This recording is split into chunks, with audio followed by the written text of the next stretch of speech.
Lost chairs.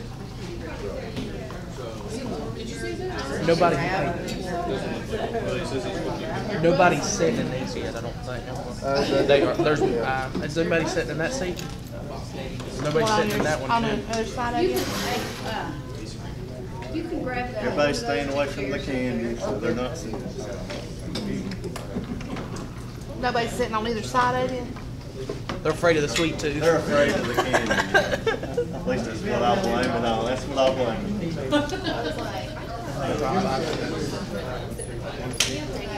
I did think so.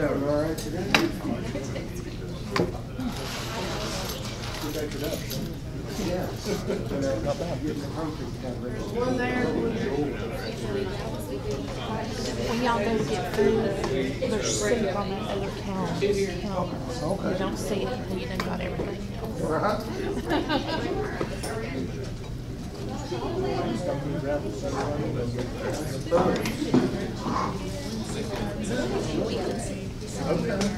Okay, before we get started our presentation tonight, there's some housekeeping things that we need to do. Everybody have something to eat. By the way, tonight's session was catered by JJ, so. You know, in 2 weeks is our business pitch night. And to help us in planning and help you in planning.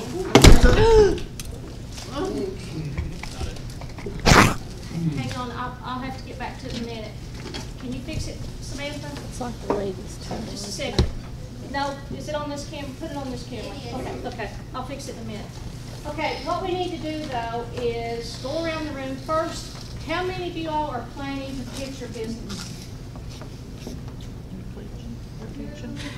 1, 2, 3, 4, 5, 6, 7, 8, 9, 10, 11, 12, 13. Y'all are together, right? 14, 15, 16. Right? Okay. Hang on, hang on. I know that's been. Pardon me? Yeah, he can drop for her. So that'd be 17. Can you change your mind? Can you say yes and then back out, or can you nod? Yeah, I mean, this could show you. Yeah, Which would be better? You can. And then next week, one of the things that we want to do is we also, you know, we're streaming these sessions, of course. Probably figured out with all the cameras here. What we want to do is, if you do not want your pitch streamed, you need to let us know, and next week you will have a waiver that you can sign to tell us if you want or if you don't want.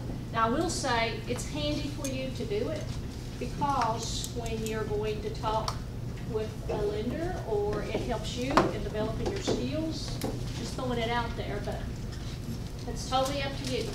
So let's go around the room real quick and draw your number. I know you. Come on, lucky number 1. Don't go last.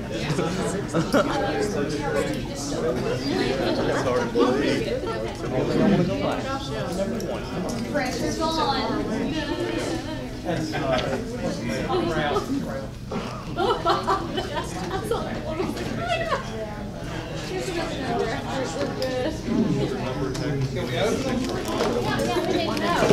Samantha,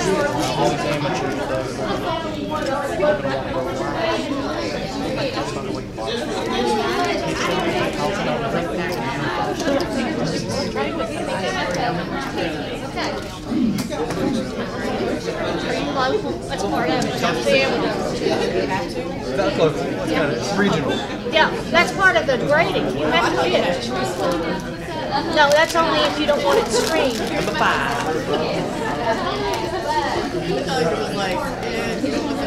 That's what I thought. So it's mandatory that you do a pitch now. Hey, while y'all are all looking at your numbers, can someone tell me, raise your hand if there's some vegetarians in the room? What? Vegetarians? Oh, that's good. Our caterer for next week won't know.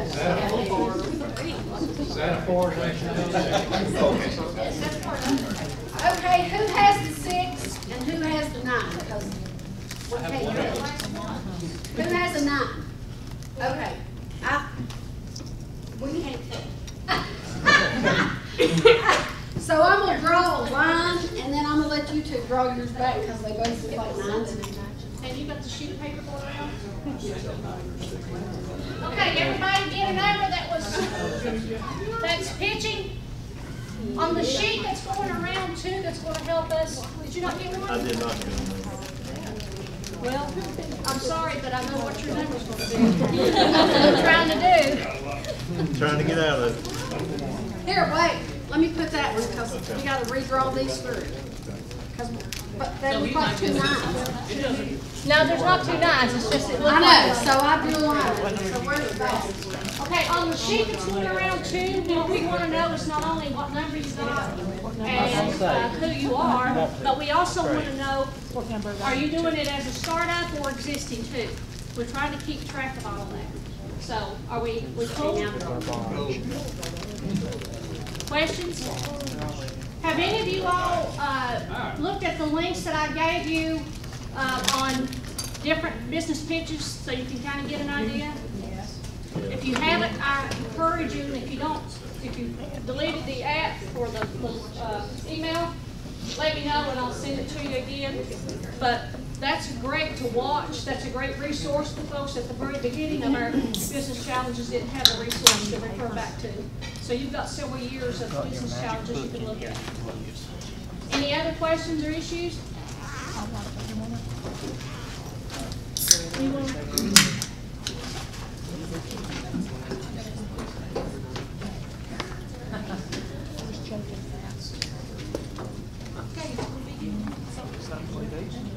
Oh, one other thing. In between speakers tonight, before Josh leaves, we're going to have a group photo. So be prepared. Let us have your tea. We'll run out into the reception area and do a couple photos. Hey, so we are, and you are very privileged tonight to have 2 folks who built their businesses on their marketing skills. Not that they don't have other skills, but their businesses have become very successful because of their marketing. Josh Mancuso is an entertainer. He's a videographer, and he's a marketing guru, and we are very lucky to have him, and we love having him. He's one of our favorite guest speakers at the New Knowledge also. He's worked with us for over a year now. Yeah. So we appreciate Josh, and then we have Stephen Kerr with Lavelle Manufacturing who will follow, and Stephen has some unique marketing skills that have made a small business in downtown Glade Spring extremely successful. So we're going to start with Josh, and I don't think you need further introduction. Sure. Thank you so much. Oh, and an Emory Henry grad. Yes. Emory Henry graduate. Just barely. Just barely. Snuck out of there.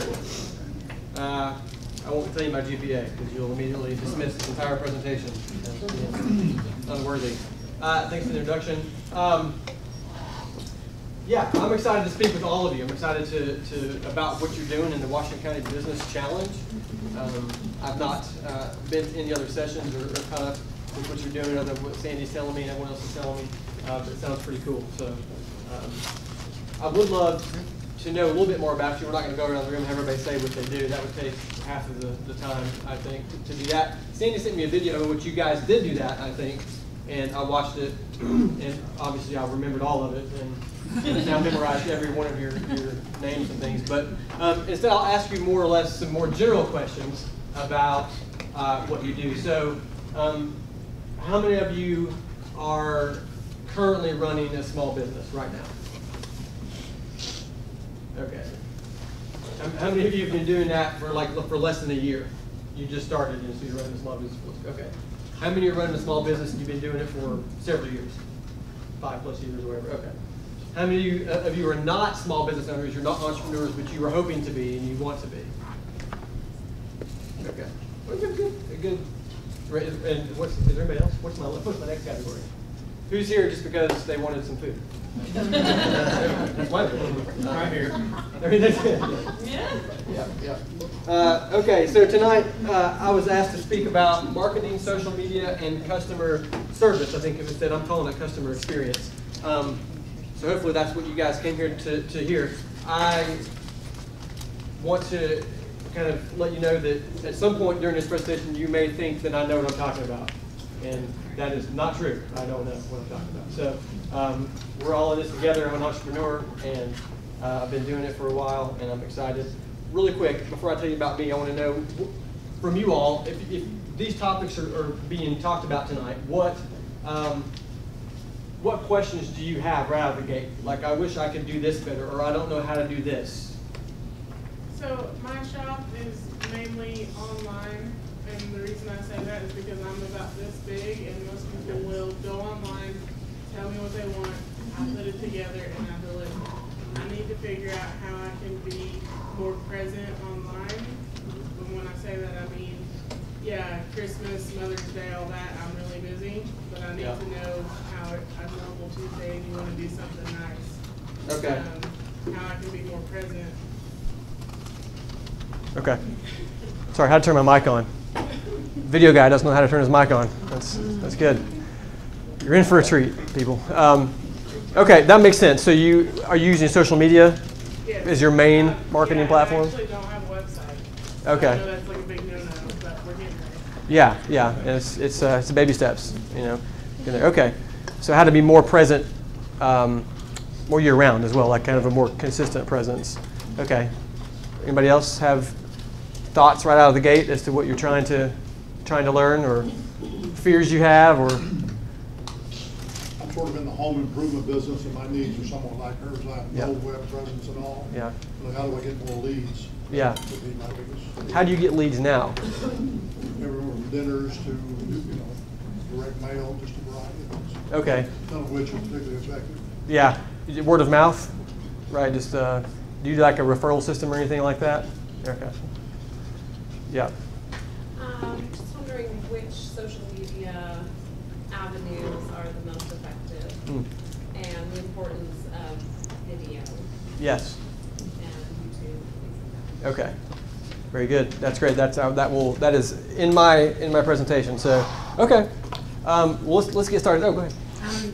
And you'll probably cover this, but in terms of social media, like, when is it worth it to buy and invest extra money? Like, I have a business Facebook page, and they're always saying, for $5 extra you can reach 10,000 more people. And it's kind of like, what do you think of some of those? As in, do you really get much bang for your buck? Yeah, good question. Okay, we'll talk about that. Facebook is good at marketing themselves, so they're always wanting you to spend more money on the dollars. Back to you. I actually have one more. Yeah. I should be writing these down. How to market myself better. Okay. Like, I try to go to people and say, hey, this is me, this is what we do, this is how it will help you. But I sometimes feel like I try to oversell myself, and I feel like that may kill the deal. Right. So I need to, Okay. I don't know if this is what we're going to be talking about, but I need to figure out how not to talk too much, I guess. Okay. But a little bit like personal branding, a little bit like there's the business and then there's you. Yeah, well, I try to go into businesses, and I do give baskets and some orders and things like that. Okay. So I try to go into places or like contact real estate agents or people that I feel like would benefit from what I do. Yeah. And I need to figure out how to get the point across, but not like, push it. Yeah. Okay. Yeah, that makes sense. And I've got some thoughts on that already in here. So, Paul, what do you have? I would like to know, once you're past website and social media around getting into the radio, TV, newspaper, any of those, because we've been open for about 3 weeks and I'm getting bombed with all of those folks coming. People wanting you to do those things? Right, and I know that some of them I need to and some of them I don't. Yeah. And I would like to know, kind of have a better idea, understanding, because you can see some pretty big money pretty quickly. Yeah. Yeah, and what's your business? It's called Turf Pros. We're an outdoor power equipment store. Okay. Okay. Okay. I'll go ahead and just mention something about that really quick. I'm not a huge fan of non-digital marketing. Doesn't mean that it's not useful at some times. At some points in your business, digital is sort of where you're going to get the most bang for your buck most of the time. I mean, it's several years ago I ran a wedding videography business, and I've known marketing for a long time. I know marketing now, and I knew it then, and yet I got a flyer about putting a newspaper ad in a special wedding edition that was coming out in the paper. And I was like, well, I guess I could do it. It sounds like, it makes sense. And in my head, I was thinking, that's not my demographic. It's not my audience. Like, it's not, but I was like, I'm going to do it. So I spent the money, had it designed, paid the money for the ad, and got no calls, nothing. And afterwards, I was kicking myself. I was like, I know better than that. Like, I knew that it wouldn't work, but I just felt like I should do it. It was almost like a pressure. Like, well, I gotta add it, put it out in the paper. So, not knocking those traditional forms of advertising, but it's not been where I've had success personally myself, and where I've seen most success happen. So, let me give you a quick little rundown of who I am, just so you know who you're talking to, or who's talking to you. So my company is called Mancuso Entertainment. We are a film and video production company. I've done marketing in the past for an agency. I've done marketing for a nonprofit for a number of years. I was actually in the local church ministry for a few years as well. But my passion and my heartbeat has always been film and video. I'm a storyteller. We've made some films. I've directed a documentary that released last year.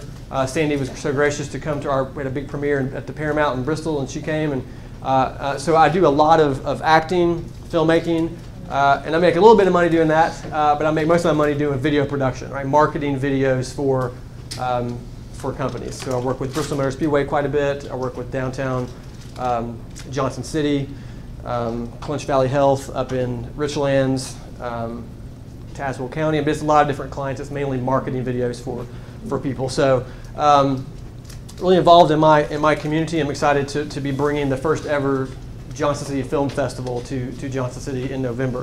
So that's going to be really exciting. We'll have films submitted from all over the country, and people can compete in that. So I'm excited about that. That's a little bit about me. I've got a few employees, 3 full-time, 1 part-time, and they're supposed to be here videoing this seminar, but they're in Bluefield today shooting video, and they couldn't get back in time. So obviously they're fired. So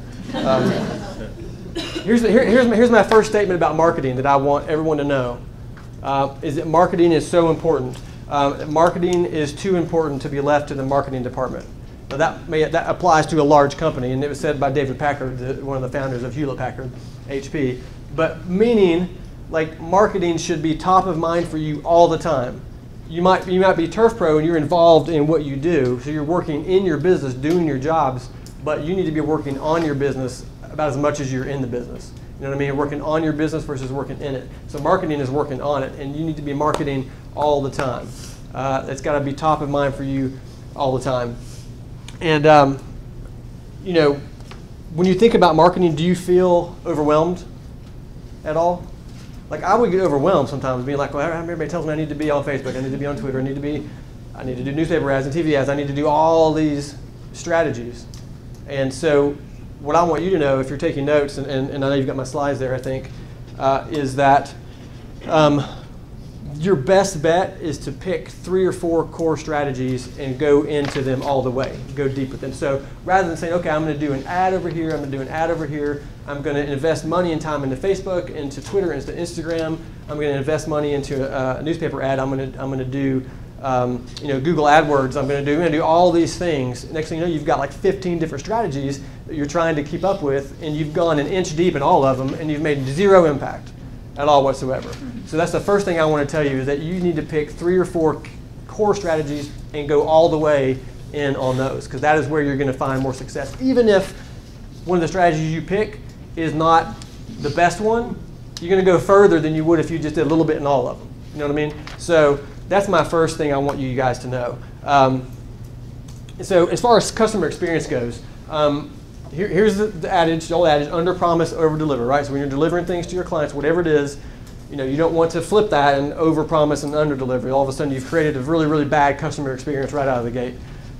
So under promise, over deliver. That's been my experience. And in full disclosure, I have over promised and under delivered a couple times because you want to get the sale. You want people to choose your company, and they're like, "Can you do this? Can you do that?" And I'm like, "Yeah, okay, yeah, we can do that because I want, yeah, we can do that because I want their business." And then we get into it, and we're like, "Oh crap! Like I'm not sure we can deliver all of that." And so you don't want to be in that situation. And you may learn from that. Learning by experience is the best way of learning. But I'm going to go ahead and tell you to always promise only this much, and then when you over-deliver, they're like, "Oh, all right, that's awesome." The 80-20 rule is something that you should remember. It applies to what I'm going to talk about with social media in a minute, but it applies. It's called Pareto's Law. If you ever read about that, it basically says that 80% of your results come from 20% of your efforts. And I've found that to be true in marketing 100%. Again, it's the core strategies. 80% of your results come from 20% of your efforts. Think about when you did school projects. I remember being in middle school, high school doing school projects, and we had like a team of 5 people, and you got together. How many of the people in your group did the work on the project? Like the same couple, like 2, and the other 3 just goofed off the whole time, right? So it was the 20% that did most of the work to create 80% of the success. Does that make sense? So that applies in marketing as well. So think about that rule all the time. You're going to get, I would even venture to say that you will, 80% of your income, 80% of what you bring in, your revenue, of your success will be from 20% of your clients. That's the case for me. I've got a good number of clients, but there's about 3 or 4 that feed my family and pay 80% of my bills. Right, and so it's the other ones that they're great, and I'm going to continue to have them. That's the rule. It kind of seems to happen across. You start thinking about it, you'll start realizing that across a lot of aspects of life. It's really interesting. And again, do things well or not at all. So that goes back into my point about going all the way in with a strategy. So here's everybody's first mistake in marketing is thinking that they are the subject of their marketing efforts. And they're not. Your client is the subject of your marketing efforts. So you are not the hero of the story. So with your company, you are writing a story. You are telling a story to somebody. Everybody's watching you and listening to you as you market or talk about yourself. And what we want to know is that we're not the hero of the story. Your prospective client, your client, they're the hero of the story, meaning the focus needs to be on them. So there's a guy named Donald Miller. He wrote a book called Building a Story Brand, or Building Your Story Brand. I would get that book and I would read it in the next 2 weeks.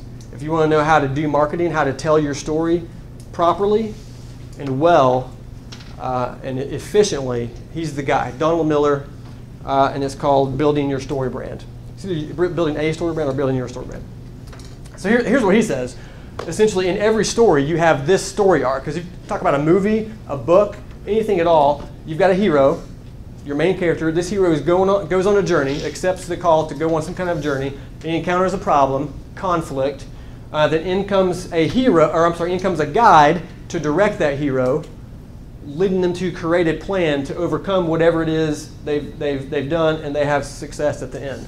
So you can think through a lot of movies, the plots for movies, and you can apply this and say, "Oh yeah, that actually works out." Here's this hero. Here comes Morgan Freeman to guide them along in their journey, and they succeed in the end. So that's something to think through as you are telling your story. How that applies in marketing, let's get down to, I guess, the nitty-gritty. Let's see.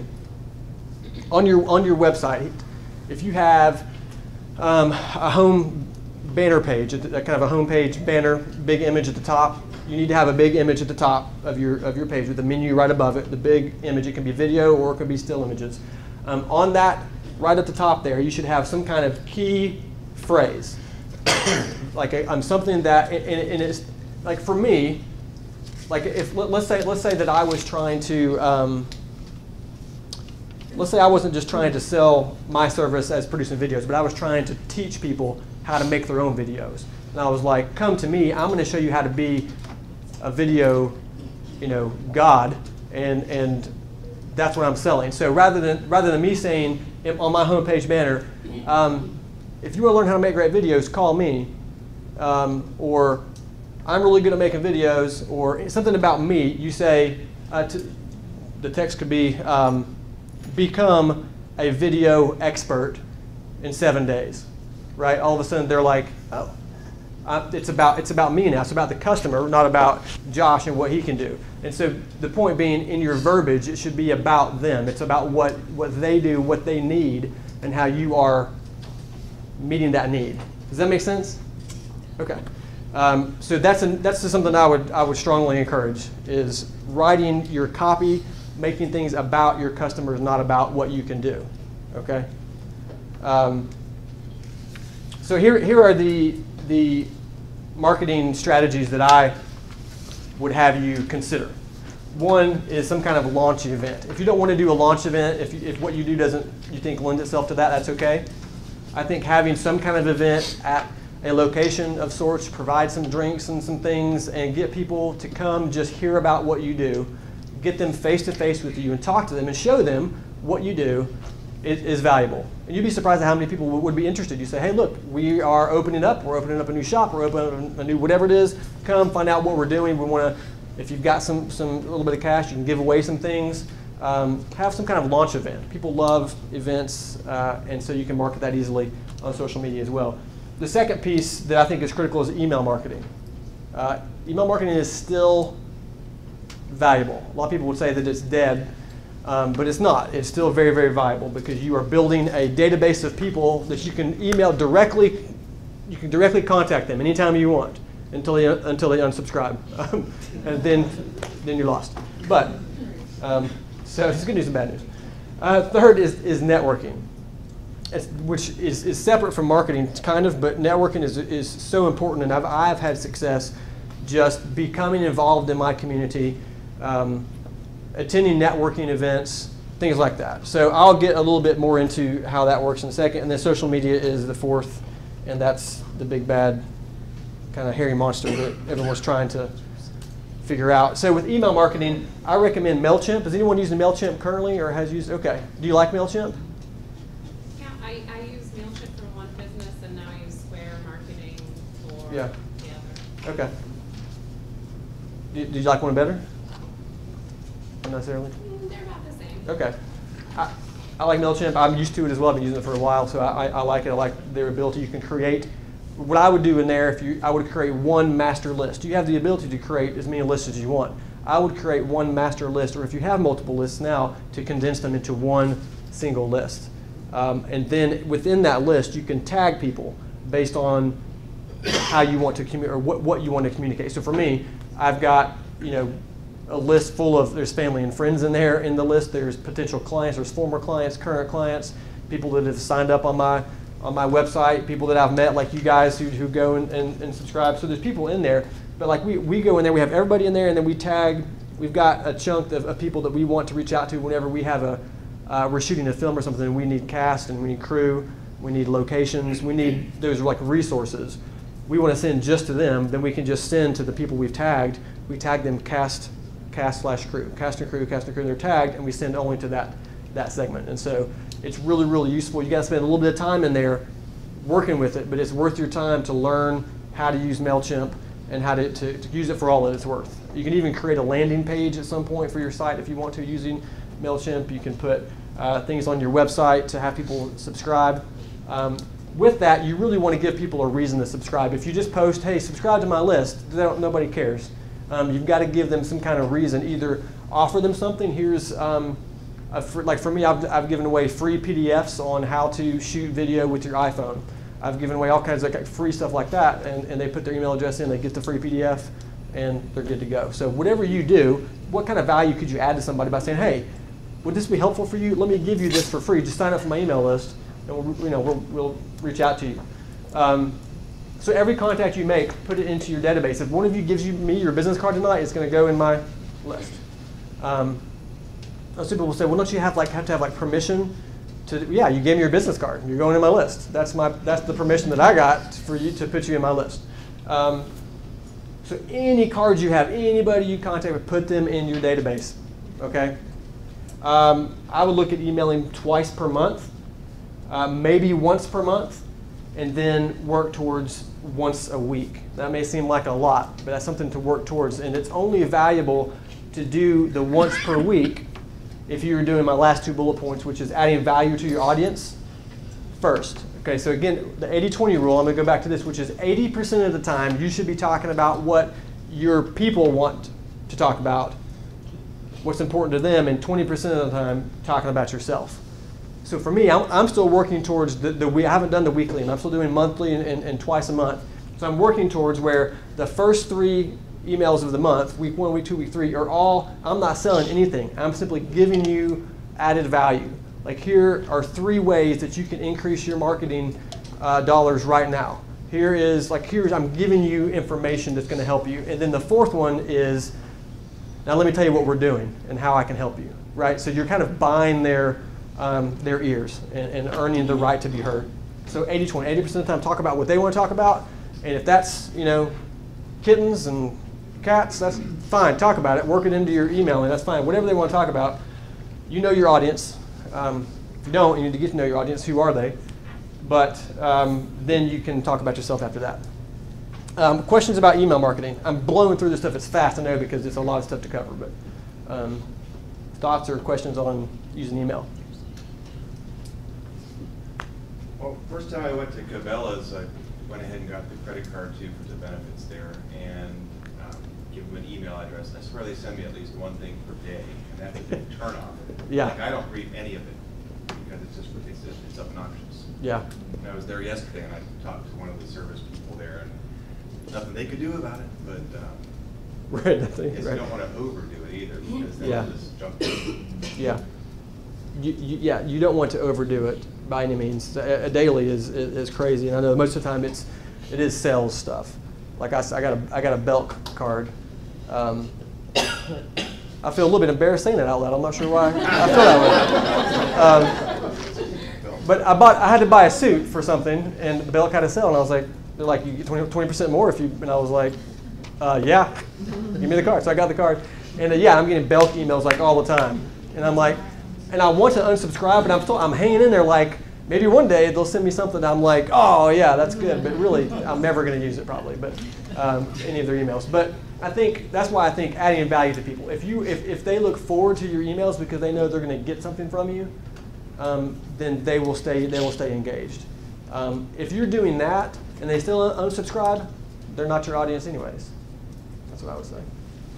But yeah, daily is too much for sure. Oh yes.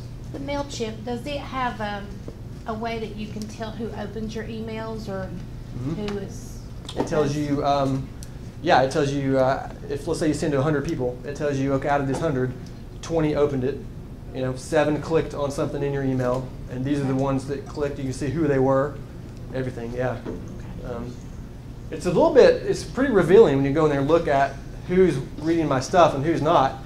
Especially when you can get notifications on if someone unsubscribes to your list, and just don't look at who they are. Just accept and unsubscribe. Because I've had a few people unsubscribe, and I was like, oh man, come on! Like I thought we were friends, and clearly we're not.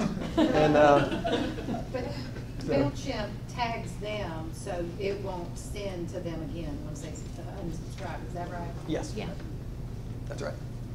Is there a good time of the day and night versus others to send out your emails? Man, you would ask that question. Because if you were to Google that question right now, you would get so many different answers. It's insane. I've sent emails on Friday nights just because I was like, I just want to see if anybody opens on the Friday night. I think people would say Tuesdays and Wednesdays are good days to send emails typically because it's not Monday when people come in, they're overwhelmed. It's Monday, oh gosh. They come in and they've got a bunch of emails to catch up on. So, but yet at the end of the week, they're kind of done. and they're ready for the weekend. So that Tuesday, Wednesday slot is when they're in work mode a little bit, if that makes sense. So those days are good in like a 10 o'clock or 2 o'clock time frame. Those are kind of what the data shows. The data, everybody's got different data, but some reliable data has said that's it. Constant Contact, they had kind of analytics that said people in your industry, and I used to do it for nonprofit organizations. People in your industry typically, open emails on, Monday morning at 6 o'clock or whatever. Does MailChimp do that? They do. Yeah, they have some metrics like that. Did you? Yeah. Yeah. And that can be different across media. If you're doing a social media post, like a Reddit post or something like that, versus Facebook, they're going to have different windows depending on the platform. Yeah. Yeah, that's right. And on your audience too. So there's been times when I have sent an email out, because a lot of what we do is entertainment. So it may be a funny video that is going out, and that can go out on a Saturday, and someone will open it because they're like, it's not bothering them. That's something fun that they want to look at. So it all depends on your audience and what you're saying to them. Yeah, you're right. Do you have I guess for you personally, because it may depend on the industry, like a certain maximum number of words that you would want to include in an email? And maybe, if you include PDF, then that's separate. That's just a link. But right. You know what I mean? You lose people's attention if you just go wah, wah, wah, wah. Yeah, you do. I think for me, the best success I've had is structuring the email well, so that there are bullet points and kind of headings. So let's say you're trying to communicate 4 or 5 different things in one email. Definitely don't just write an email paragraph style. Put it into bullet points. So I don't know what your 4 or 5 things might be, but if you have bold text on this, here's 4 or 5 words to describe, boom, this is what you're about to read. If they don't care about that, they'll go to the next bullet point and they'll read that one. So that's kind of what I've found to be successful is bullet things, and if all of it's helpful, then they'll read it. If not, they'll just read the one or two that are. Word count, I don't know, there's not kind of a magic number there, but definitely shorter is always better. I mean, that's just, shorter is always better. So I would say nothing too lengthy, a couple paragraphs. Okay, and we can, listen, at the end, we'll talk and have more discussion as well. So if you think of more things, just let me know. A couple words about networking. Do you guys do networking? You know what I mean by networking, right? So there are networking groups in Johnson City where I live, down the road a little bit. There's several, and with the purpose of meeting usually once a week, once every 2 weeks, once a month, whatever it is for their group, and the whole goal is to give each other business, right? That's the idea. Is anybody in a networking group or have been familiar with networking groups? Yeah? What has that been like for you? Has it been helpful at all? Yeah, it's been really, I try to, I've just hit a year in business. And yeah. I've been here recently trying to go to more networking events just because I don't know who to talk to, but there's someone there that I can talk to, that may be interested in what I do. And so it's really helpful to be around not only people that could be my customers, but people that can help me as far as business goes. Yeah. Good. That's good. So I would. Is there a cost for it to be part of it? Some of the events that you go to, there are not a lot. I'm actually part of a women in business group. Okay. And we've actually branched out from the group, starting to do dinners and just getting together and just talking, and that really helps too. I think that's great. So much good stuff comes from those types of organic meetings where you just. So the more you can do stuff like that, the better. I've been in a couple different networking groups. Some of them are like hardcore, like you gotta be here every week and you need to be referring business to your people in your group. And if you're not, we're gonna think about you kicking you out of the group. Like it's like a big deal. If you're into that, it's a good thing because you do benefit. People are literally working on your behalf to set you up with meetings for people they think that would be a good fit to work with you. That's valuable. For me, I was in a little bit looser group where we definitely did that for each other, and I got some business out of it, and I referred some business out of it. My line of work is a little bit, it's a tough sell at times. A web designer, it's kind of like everybody knows they need a website, and they want a website. Not everybody knows they need video or is willing to invest in video.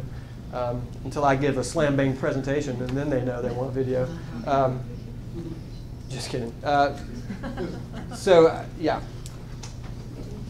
Networking groups I support. Oh, I was about to go on, but Chamber of Commerce. Yeah, I would look at joining the Chamber of Commerce.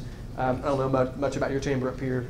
The Johnson City Chamber is good. It's great? Wonderful. Wonderful. Yes, well, I know enough. Yes, I know enough, but yeah. So become involved with your local community. Don't be a silo, be part of the community. I would say your last bullet point, at least for me, has been the most successful. If you get out, particularly in charitable organizations like Rotary Club or Habitat Community, when you're in a Chamber of Commerce or a market-focused group, you're going to have the people who want to hear what you want to hear. Mm-hmm. And if you're out in the community doing good things, and it falls more organically in building relationships in that fashion, the people who are interested in your product, they're going to approach you. And that's been really beneficial, and you get to do awesome stuff while you're doing it, so it's a win-win. That's a great point. Rotary Club is a great example. I'm in one of the Rotary Clubs in Johnson City, and never once asked anybody for business or anything like that. It's not what it's about. It's about service to the community, and I love it. We do great stuff. But people that are in my club, because they know what I do, I'm the first one they call, and so it just works. So I would encourage that, absolutely. Good call. All right, social media. Oh gosh. Okay. I hate talking about social media sometimes. It's such an animal. So again, the 80-20 rule. When you're posting, consider posting things that other people are going to be interested in. Don't always say, hey, we're doing this, we're doing that, look at me, look at me, look at me, we're having a sale, we're having a sale. Those things are good and appropriate at times, 20% of the time. Most of the time you should be talking about things that they want to talk about. Video is king. I don't say that just because I do video production. I do video because I love it, but also do video because I know it's effective and it works. All of the stats right now are saying that everything is going video, everything in social is going video. You're way more likely to have somebody interact with your social media posts if it is video. I mean, it's staggering, the statistics. People, you think about when Facebook first came out, it was you're updating your Facebook status. I'm going to the grocery store. Nobody cares, but that's what I'm doing. And then it became I'm doing more text, and then it became I'm posting photos. And it was like, oh, it's photos and it's memes.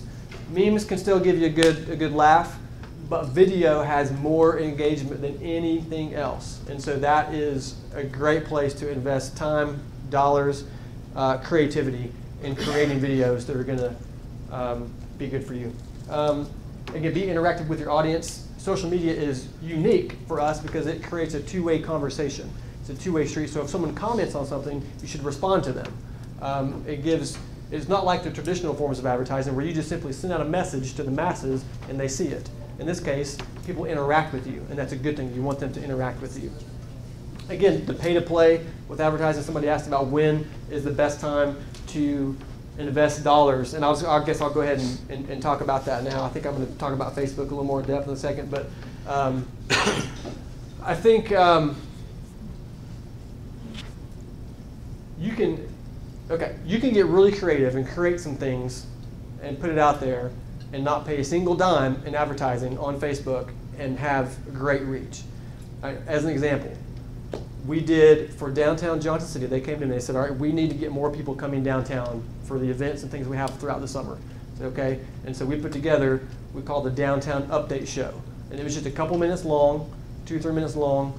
A couple of them were 4 minutes, and that's too long. But we did it, and it was essentially me as the host going around downtown, acting goofy, just cracking jokes, just interacting with people awkwardly and funny, and all the while mixing in, hey, at this place this weekend you've got this band playing and it's this much money, and then working those things in, and it was such a hit. That was last year. I ran into somebody at the public library in Johnson. This lady came up to me. I was with my kid, and she kept looking at me, and I was like, okay, it's cool. And then it's good. Hey. And then she finally came over and she was like, I just love your videos. And I was like, and I was like, for downtown? She goes, yeah. She goes, my family and I, we just moved here this summer from Indiana in June, middle of June, and we had no idea what to do, where to go. We got on Facebook and we saw these funny videos about downtown. Now we go to downtown all the time and do stuff.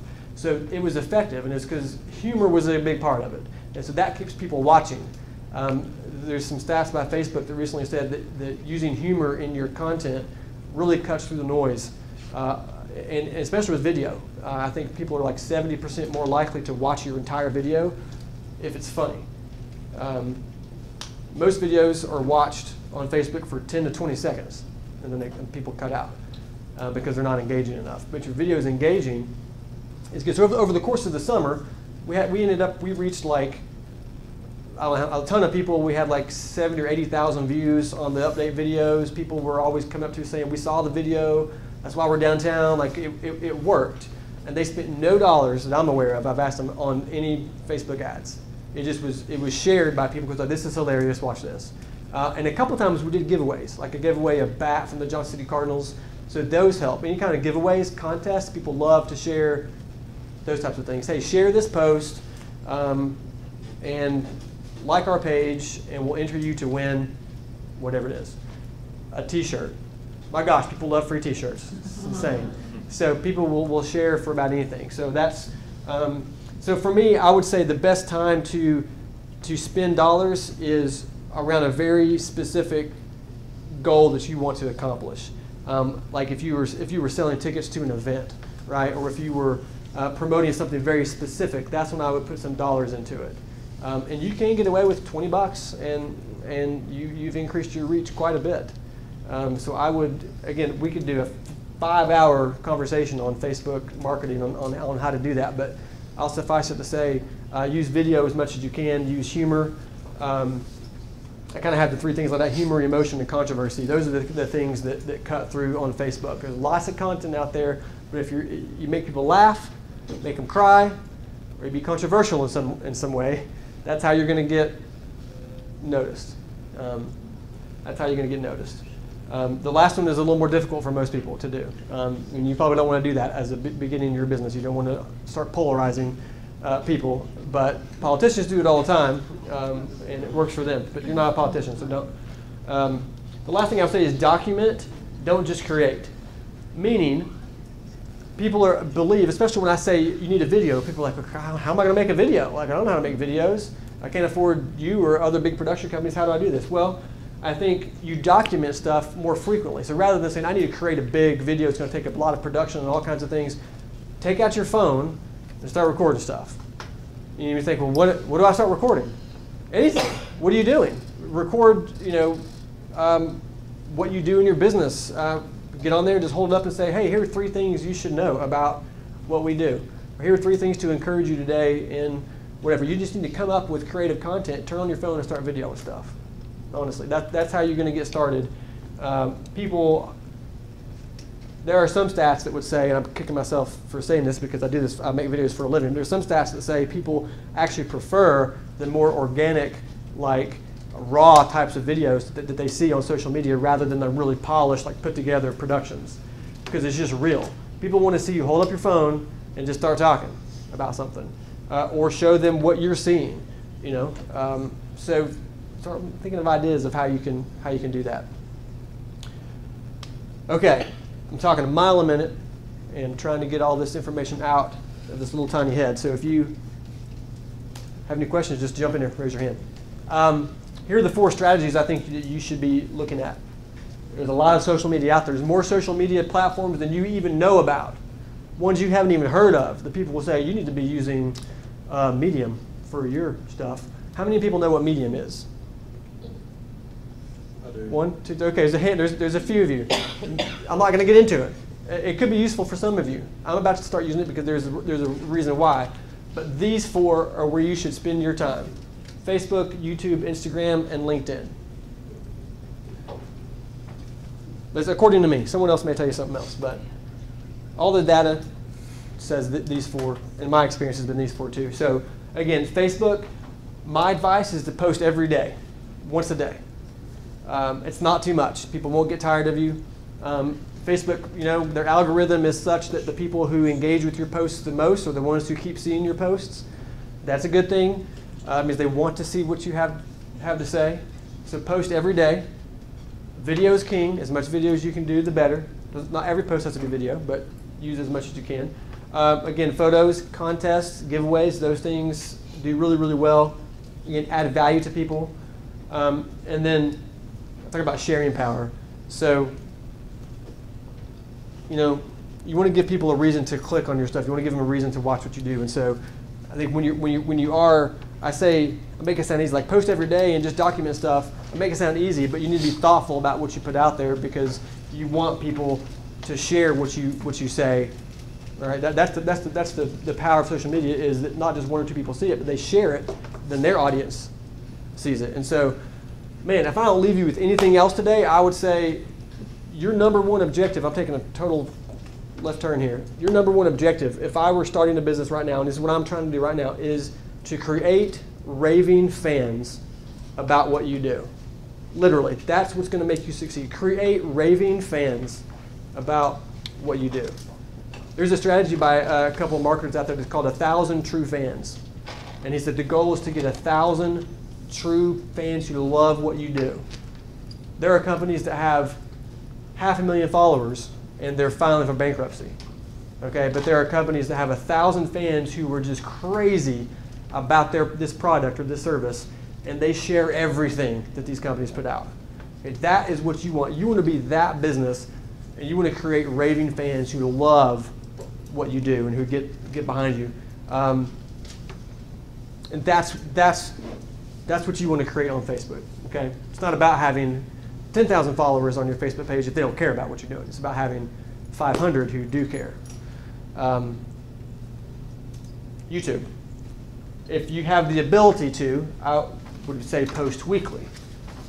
You can do this by adding value with how-to videos. Again, whatever you do in your business, you're the expert at what you do. That's why you do it. So share with people things that can help them. Show them that you're the expert, and you can show them how to do things. Don't work yourself out of a job. Don't show them too much, but show them enough so that they are intrigued and they're thankful for what you're showing them. Does that make sense? When you get into YouTube, the tags, the keywords, your titles are all important, okay, for SEO. You guys know what SEO is? Search engine optimization.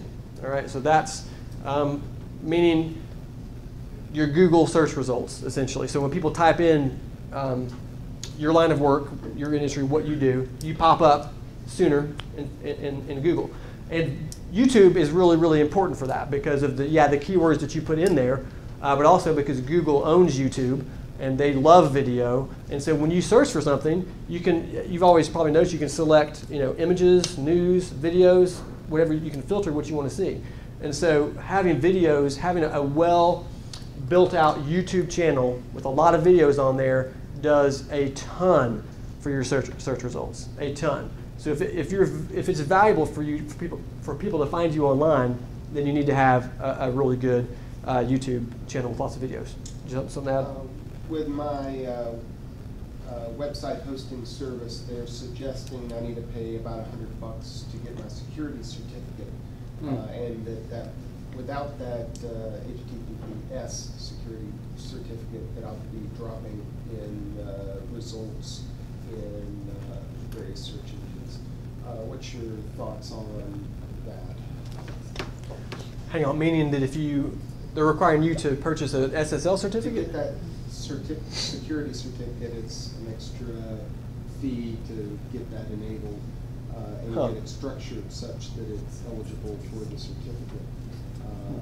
But that used to only be needed for like bank accounts, right? Similar. Yeah. It was GoDaddy sales crew. So yeah. You take it with a grain of salt. Right. But now you're talking about for your website or for YouTube? For the website itself. Oh, okay. I thought we were talking about YouTube, and I was like, wait a second. My 2 cents on that is that it is worth the SSL certificate, the $90 or whatever it is you pay for the SSL certificate. If that's what you're asking me, do I think it's worth it? I do. Yeah. Only because I've had other people in the industry tell me that it is. Not because I really know a lot about it, but I've trusted other people who have said, yeah, you need to have this. And I'm like, okay. So that's probably all I got for you on that. Not really helpful, I know, but I'll defer to my other friends and what they've said. Okay, Facebook and YouTube. Very important. Instagram is also very important. How many have an Instagram account? Okay, good. A lot of you have Instagram. Good. Wait. For your business, I mean. Okay. All right. A little bit less, but still several. Good. Instagram is becoming more and more valuable for business. Now, it's a little bit difficult to get in Instagram and make it work for you as a business. So really, in the beginning, you need to just focus on producing content, putting out good photos, good videos, something that's interesting things that people would want to see, and using the right hashtags in your description. That's where I would start. All right, so as much video as you can. Again, you get 60 seconds or less is all you can put on Instagram, which is great because that's everybody's attention span. But photos obviously are also really, really important. Instagram Stories is sort of their version of Snapchat a little bit, right? So they are stories that are 15 seconds or less. I think now they roll over to be longer and to be one longer video, but essentially you do your Instagram story with a video or a photo, and it goes away in 24 hours, right? And so people love that kind of stuff. When I started doing it, I was like, no one's going to care, and I started doing it. People were clicking on it and watching my stories. So again, a lot of this you're just going to have to investigate for yourself. Instagram Stories, Instagram TV is basically if you have longer videos over a minute long, that's a good way to use Instagram TV. And the other way is to interact with other accounts. So everyone loves to check their phone and check the little heart symbol down there on their Instagram, and it's like, oh, 17 people have liked my photo. Well, I feel important. And now I look at who they are, and so when you're doing that for other people, you're liking their photos, especially people that you want to connect with, whether it's others in the industry or potential clients. Like their stuff, comment on their stuff, and it makes them feel good. They like it. They see that you're interacting with them. So that's really important as well. And for me, like I'll go through Instagram, and I learned this from another guy. I'll go through Instagram and look at businesses who are not using video. They're only posting photos. And I'll message them and say, hey, you could get even more likes and views and things if you use video, not just photo. And they're like, well, tell me more, Mr. Video Guy. And so then I talk to them about how to use video. So it can be a sales tool to an extent as well, to reach people. So again, start by just posting photos that are relevant, that you think people would like, making the right hashtags. So for me, I'm hashtagging filmmaker, filmmaking, video production, marketing. I'm hashtagging everything in the world that I can think of, and it shows up in search results in Instagram. So I had some advice one time and this was probably a year ago, about you need like 11 to 15 hashtags that you use all the time. Yes. Great advice. Yes, yeah. I usually am doing at least 10. So yeah, 11 to 15. That sounds great. I was also told whenever you do your post to do dot dot dot dot yeah. dot, and then your hashtags. Yeah. So dot and enter dot enter. Yeah, it's to separate the hashtags from your description of the photo. That's right. Do you know of a class that offers for like what kind of pictures to do for Instagram, what kind of, how to make, to know what I don't even know how to even ask it. Right, to kind of like tutorials as to what you should be posting and what kind of pictures and things to be doing. Instagram has a blog. I can't think of the URL for it, but you could easily find it. They have a blog, and they typically have a lot of good information as to what's effective. Maybe even some PDFs you can read about how to make the most of Instagram photos. There's some good YouTube videos out there. Yeah, a lot of good YouTube tools. That give those tips. Yeah. Okay. I think at the end of my presentation, I have some resources in there. HubSpot.com is a great resource. They're a marketing agency, I guess, of sorts, but they're a great resource for advice on how to do things. They'll frequently put out things like, here are the 5 top photos that you should look at posting on your Instagram account. Those types of things they do. So HubSpot will be good. LinkedIn. This is more personal branding. This is. I have a company page that some people follow, but they really follow me because that's what LinkedIn is really built on. I try to post 3 or 4 times a week, and this is most important if you are a business-to-business company. I mean, it's still valuable if you have individual clients, but if you're business-to-business, LinkedIn is really, really good. I am frequently getting direct messages on LinkedIn from people who are wanting to connect with me, and I have to filter through them. A lot of them is the same old thing. It's sort of they're selling something that I don't care anything about. But a lot of times it is simply someone wanting to connect and saying, "Hey, I'm interested in what you do. I'd love to share with you what I do. Can we grab some coffee or something?" I've had some great relationships come from that, and I had a business come from that. Actually connecting with people on LinkedIn. I've gotten contracts from people that I've met on LinkedIn. You just have to be able to navigate that world right. If you're always messaging people and trying to sell things, don't do that. But if you use it as a platform to connect and network, it's valuable. And then I would say also, people are on LinkedIn to either connect with other people in that way or to learn something. And so again, be the expert in what you do. You can write blogs inside of LinkedIn and share them. Share things, even the stuff that you didn't create. Share something that someone else made and add your own take to it. So again, as much as you can, share your information with them on LinkedIn. In here I included, we're not going to go through these because that wouldn't be very fun, but a cheat sheet for you if it's helpful. It's in your packet, I think, for creating your profile pictures for the different sites. So Twitter, Facebook, Pinterest, LinkedIn, all those are up there. So it gives you the dimensions in there for what to do, and then also social header images too. So you can look at those, reference those if you're looking at trying to, I want to create a header image for my YouTube channel. How do I do it? Well, this gives you the dimensions and how to do it. You Snapchat? What's that? Snapchat. I don't use Snapchat. I don't. No. I don't. I mean, I think I'm not saying nothing would ever come of it. I think it's possible that something could come from it. I think, again, I would put my stock into these instead. I'm 38. A couple of my employees are 23 and 29. They're like Snapchat crazy, and that's fine. They can snap away. I've never had a need for it. I don't think it's worth a whole lot, to be honest with you, for business. Hey Josh, I want to mention back on LinkedIn, they just announced yesterday that LinkedIn is also now offering streaming, live streaming as part of your profile. So that's another option. That's great. Goes back to your video. All these Yeah. social platforms are seeing the real impact that video's making. Yeah. Yeah, live stuff is good. It's a little nerve-wracking because once you start it, it's like, oh, we're live, people are watching me. But it's cool because they see in your feed like so and so is live now, and people. I've been impressed with how many people have tuned in to me when I go live. I think they're just curious. What is he talking about? What's he doing? It's got so if you go live all the time, it kind of loses its impact a little bit. So when I do go live, people are like, he must be doing something either funny or important. I'm gonna listen. So yeah, consider doing live stuff. Last few things here near the end. There's a guy named Seth Godin that is a marketing genius, and I think you should pick up any book written by him and read it, and you will learn a lot. He says, in a crowded marketplace, fitting in is a failure. In a busy marketplace, not standing out is the same as being invisible.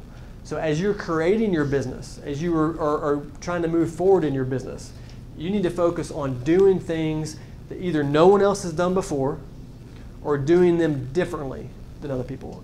You may do the same thing as someone else, but how do you do it differently? What's going to set you apart?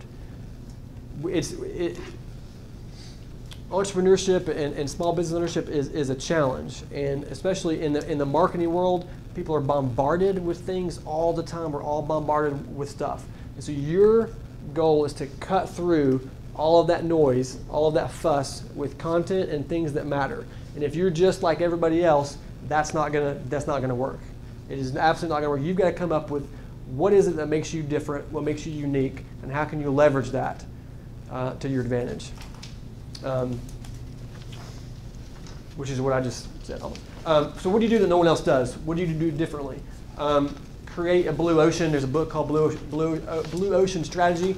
I would consider reading that if you want. It's basically meaning that the market is filled with people doing the same thing. They're all fighting for first place. They're all fighting for first place in the Google results, fighting for your attention in Facebook, and it's like a bunch of sharks just like clawing and trying to get it. It creates a red ocean of blood, people trying to get up there. So the idea is rather than going into that ocean and trying to make it, come over and create your own brand new blue ocean where it's just you and maybe a few others. And that goes back to what are you doing that's different than everybody else? How is what you're doing different than everybody else? That's going to be, again, niches lead to riches, as the saying that maybe somebody said at one point. Niches lead, so the more niche you can get, the more unique you can get, the better off you're going to be. I believe it 100%.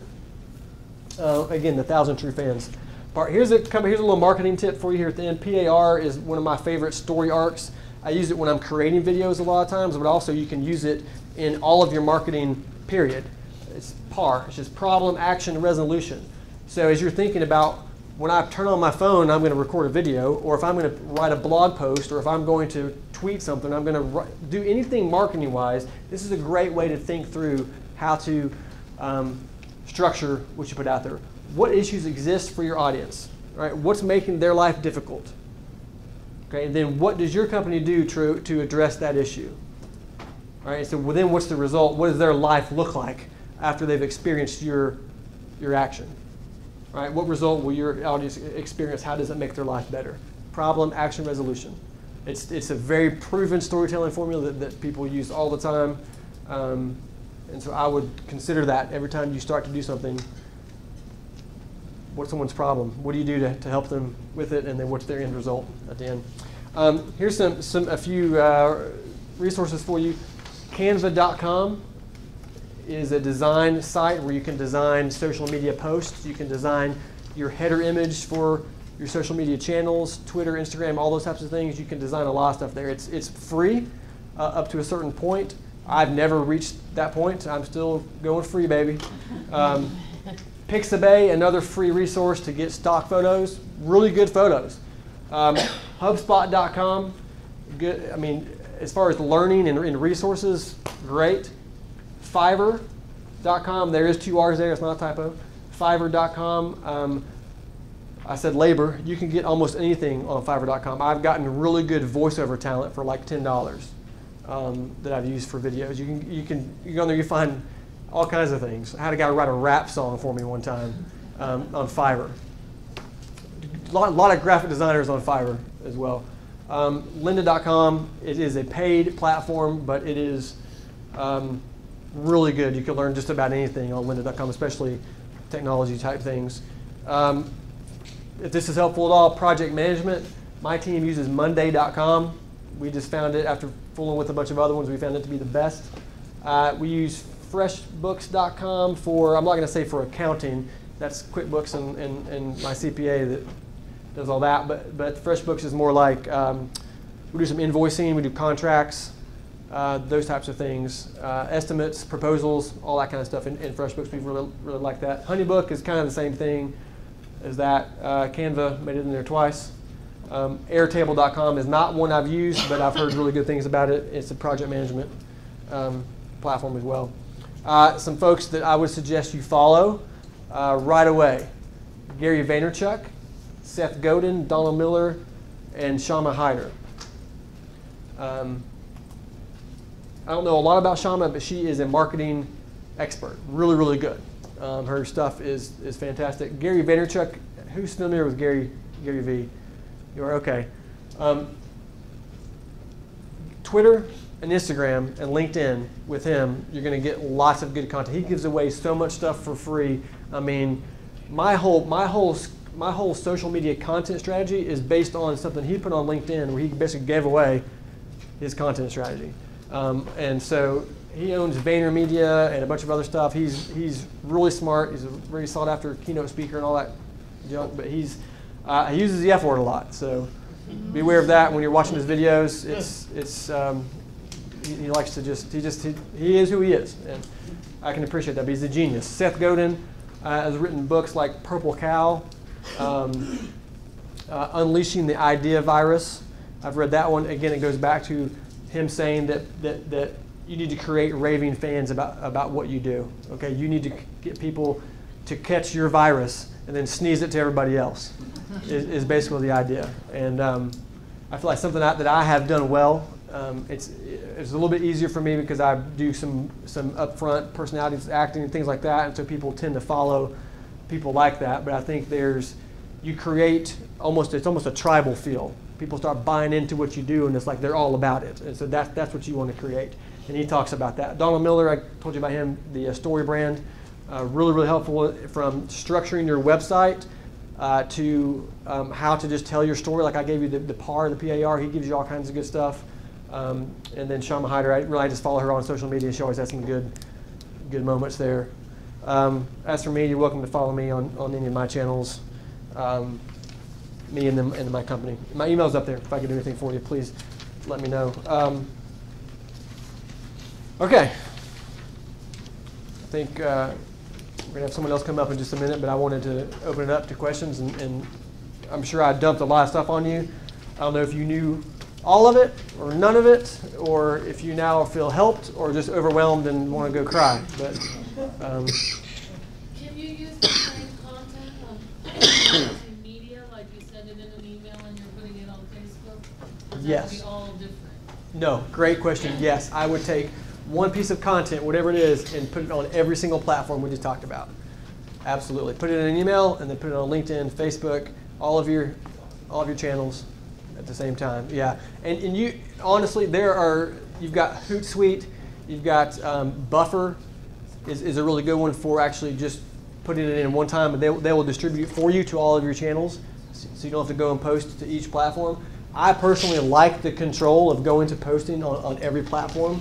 I don't mind spending the extra time it takes to go create the post on Facebook and launch it, go create the post on Instagram and launch it. That's just me. Buffer takes that out of your hands and just says, you can just create it one time and we'll send it to all your channels. But sometimes I feel like some things get lost in translation with those things, so I just post it myself on all of them. But great question. Yes. Yes. So if you have a pretty decent following on Facebook already, and you're wanting to do the MailChimp, how's the best way to get emails? How do you do that? Good question. I think a great way is if you're willing and able to give away something or do some kind of contest. That's a great way to say. You just post it on Facebook. Go here and sign up for our email list here. Or yeah. How do you So do you have a website currently? No. No. Okay. We have a pretty good following on Facebook. So Okay. we're looking at we need to get a website, and then with our company, a weekly email would work perfect. Okay. But it's just how do we get everybody's emails that's already followed us on Yeah. Facebook? So that process, I would say, MailChimp gives you the ability to create a landing page. Now, you're not creating a website, but you're just creating a landing page so that your process then is on Facebook, you say, you can do a generic post like, hey, to keep up with everything we're doing and to find out more about this, subscribe to our email list. You can do that and you might get a handful. But if you really want to get a lot of them, incentivize them with something that you can give them for free, a contest or something. Register here, subscribe, put it in the post. When they click on it in the post, it takes them to that landing page that you created in MailChimp. And then they just put their email address in there and it goes straight into your list. Or in-person tables. There's a reason when you go to conferences or festivals, you got the fishbowl. That's the number one reason you get those fishbowls isn't to engage people, it's to get those contact lists. Yeah. Well, we have weekly specials that change every week. Yeah. So sending out a weekly email would be perfect for us. Yeah. Yeah, I think that's great. Right now people are just seeing it on Facebook. Yeah. And I feel like all the information I give is generic. If I really knew what each one of you did, and if I had a personal conversation with you, I feel like I could really help you tailor some questions like that to you specifically. And so I'm happy to answer those questions at another time, or you're always welcome to email me, and I'll be happy to answer those outside of this. But what other questions do you guys have? Donna? As a writer, I worry a lot about using other people's information. Like if I were to put out a blog every week or whatever, then I would probably have to refer to some other person, and use their factual data or whatever to make my point. Typically, do people reference, according to blah blah, and is, you know what I'm saying? I see a lot of people who use ideas that aren't theirs. Yeah. And I think that that's unfortunate. Yeah, a lot of people do that, and I'm with you. I think they should not do that. I think you could even, you could do the according to so-and-so, this stat or this information. That does make the writing more cumbersome, right? People have to read through that. You could also do some footnotes at the bottom. Some LinkedIn might even allow you to actually add footnotes. I can't remember at the bottom where you can, where you I guess add a footnote in your paragraph at different places and then give the credit at the bottom, like you're writing a research paper or something. I think some of those allow that. If not, you could just do a smaller print at the bottom that just says, I got this information from these sources. I've done that before, and I feel like I'm covering myself and being respectful, but yet also realizing that I'm putting the time in and the work in to put this all together. And so I think that takes it out of the paragraph and puts it down where it's a little bit less needed. The book that you, that Seth Godin, Yeah. Unleashing the what virus? The idea virus, yeah. Unleashing the idea virus. And his other one is Purple Cow. He's got other ones, but those are the two that are really good. The third one that he has is called All Marketers Are Liars. And that one is really good too. But on the cover, he has liars crossed out with an X and says storytellers, meaning that you tell a story. You don't tell a lie, you tell a story, and that's what sells people. Right? It's the Budweiser puppies and those things that sell. Story. So yeah, that's what I say. Create raving fans. Tell your story as often as you can, and be passionate about what you do. It'll come through in your posts. What else? Where are we on time? I'm about done, huh? Yes, don't forget, before you leave, we're going to take a quick break. So let's go out to the reception area and take a quick shot. Okay. Before Stephen Wowzers for the rest of the time. So make it quick, okay? So restroom first. Is that right? And then the photo. Okay. So y'all got people coming in to buy at your restaurant. Set your basket up or set you something up there on your counter and get them to fill it out. But once you get those names, it'll be in because it's why I am a particular lady. That's what there's one lady, so she was going to meet me and we were going to and went for a and I was writing it and she said, well, what can we do? Me and your contact work sit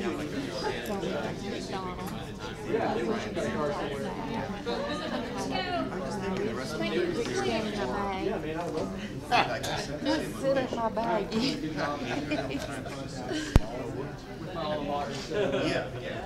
It's easy for them to get ahead of you before you get them in there.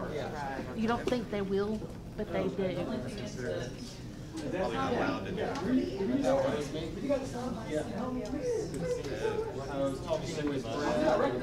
was just thinking about it. Yeah, okay. I figured somebody already thought of it. It's like the last front. Oh, okay. It'd be like Stephanie Howard said, just came about Main Street. Have a teenager whose job is to sit there. I like it to live. Like a little Western movie. Oh, great. Skates going out to your car. Somebody else.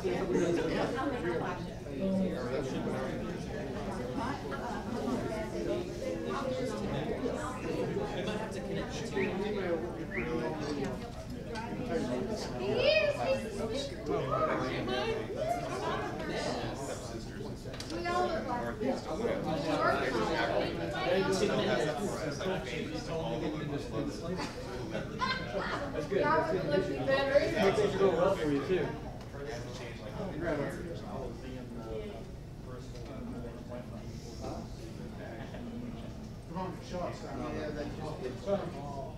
How you doing? Good, you? Good. Snapchat would be very disappointed in you. Especially since the younger. I felt bad. I was like, no.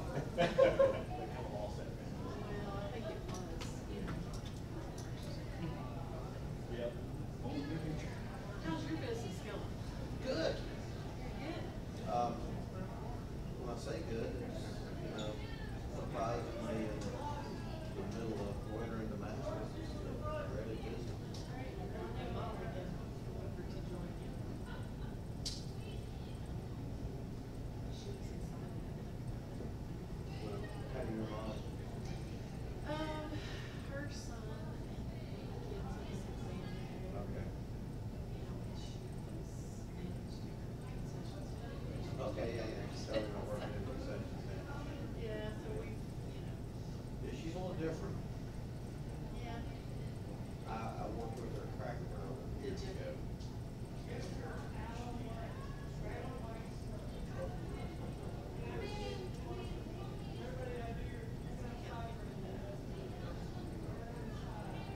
The only thing about it is that this stuff that he's talking about now is right up her alley.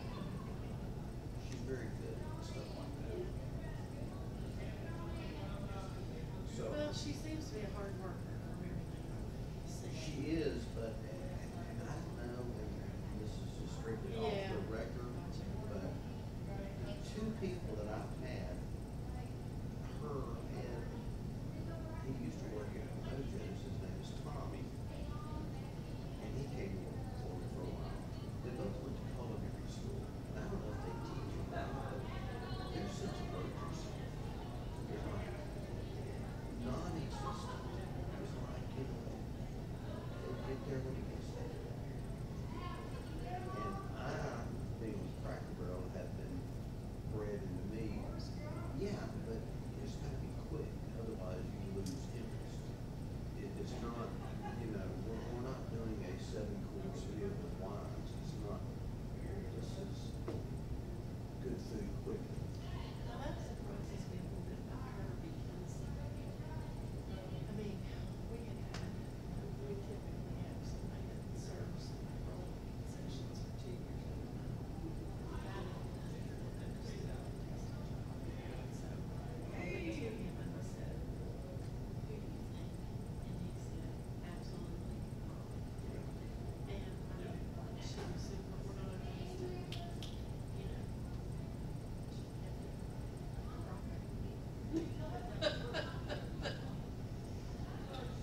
She's organized. She can cut tomatoes fast, but when it comes to putting food out fast. I mean, I have another guy from Cracker Barrel, and he went circles around her, and it was, circles around her. I don't. That's what I'm trying to take a step back, but I'm a quicker. Right. Yeah.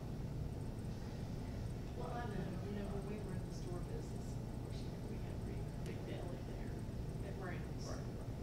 And, I know, I was the same thing, my dad was, he was worse than me. It's like, I just, you have to be, you have to do it. that's probably why I'm going to be successful, because I have a crazy six person. Like I told you before, Cracker Barrel has never been the same And since you it's left. just inbred into me, and I don't, not for the sake of compromise, not for the sake of slopping it out there, but making it look good and make it quick. I mean, I do all these things ahead of time to make sure that it goes that way. You know? Ducks in a row. There's a lot of, is there water in there? Ducks in a row. Special. Didn't have to check well. You do. That didn't matter for the photo, but could have mattered since you were sitting beside me.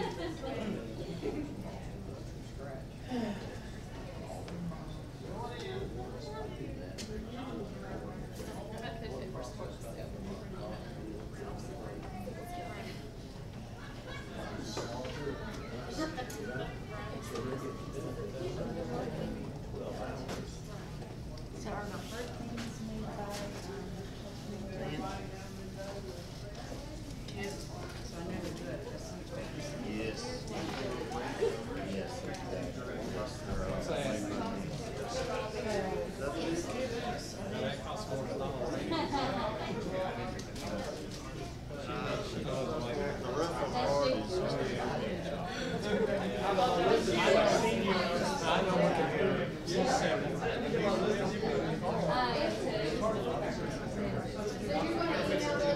This is solid. Message y'all. Yes. That's my. We've got good news.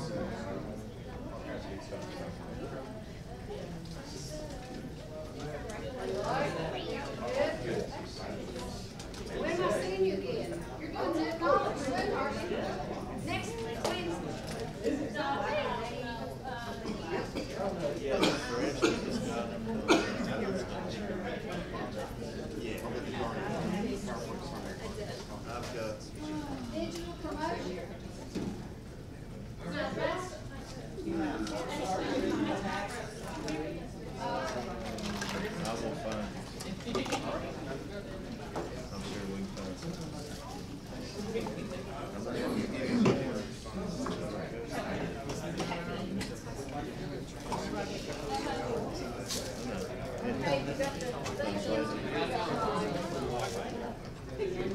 Yeah, everybody get more food. We don't want all that food.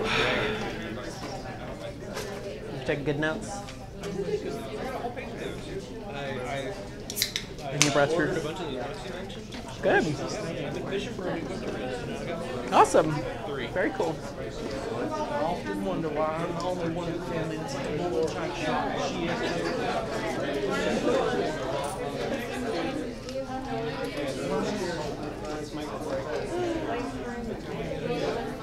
They're mad of you.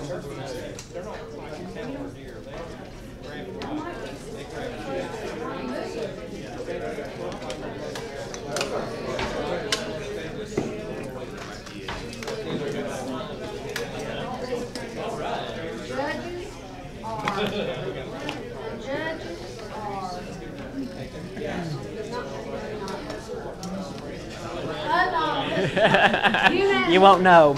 Unanimously anonymous. They're not from here.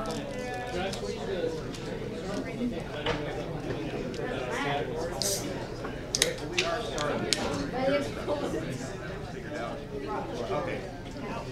Ever. I don't know. We had 3 people that didn't. Slid right in.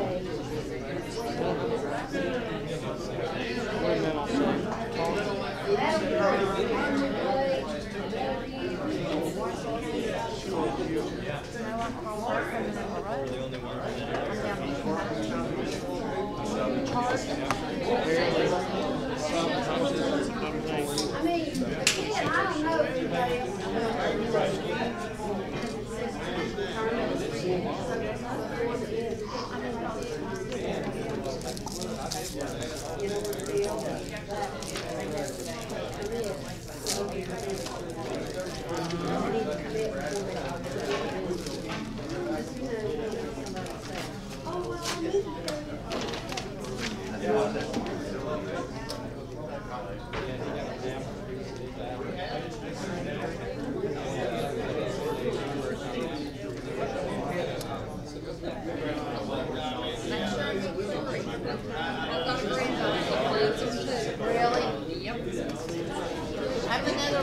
She orders about 4 or 5 bottles. Her dad probably told her to do that. I do, and I've gone online before too. Butcher.